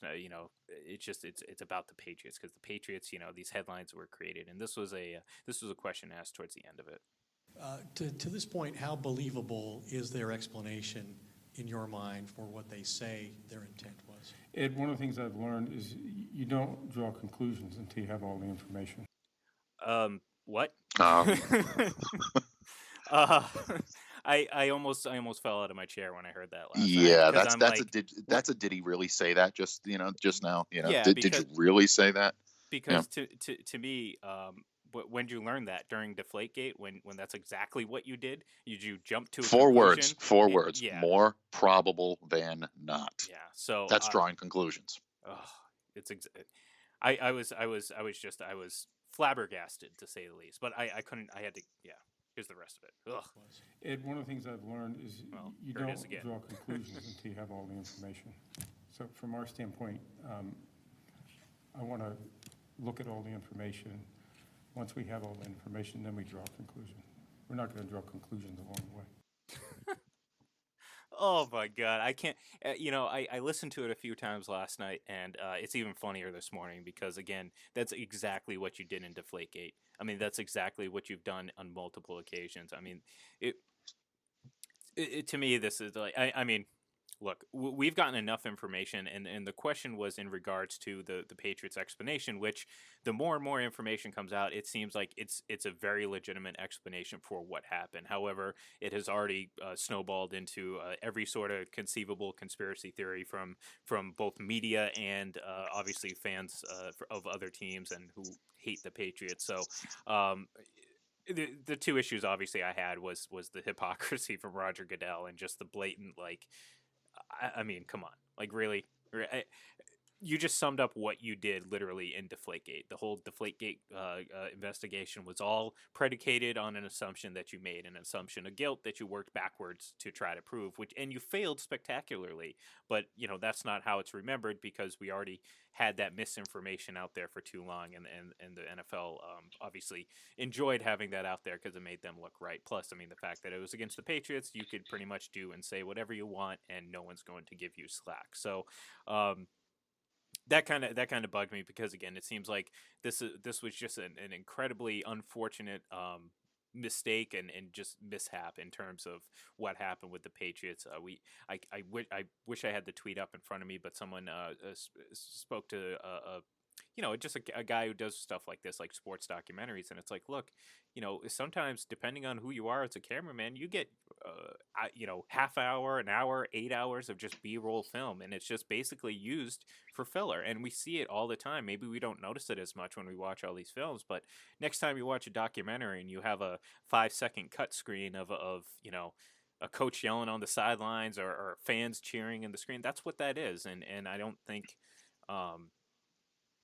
I feel like this is such a idiotic uh, situation overall, and the idea that the media is out to find something bad is kind of the mentality that I see them going for. When in fact, and you brought this up yesterday with how Matt Chatham described it. You're supposed to present facts in a unbiased situation, and you allow people to decide for you. It seems to me that instead of trying to figure out what happened, people are trying to figure out what other dirt people have on the Patriots, or what other bad things can we, figure out, quote unquote. So, and to me, that's the entire mentality when it comes to covering the Patriots, and especially in a situation like this. And I think that question, and the fact that there were 4 or 5 questions when there was only about 10 questions overall in this whole press conference, to me that was pretty telling. But yeah, look, neither of us think this is any big deal in terms of anything. I mean, all the facts point to, yeah, this was just a mistake on a third-party camera crew that was there filming a documentary. And one of the points that someone brought up, and I can't remember who it was, but and again, it kind of speaks to this mentality.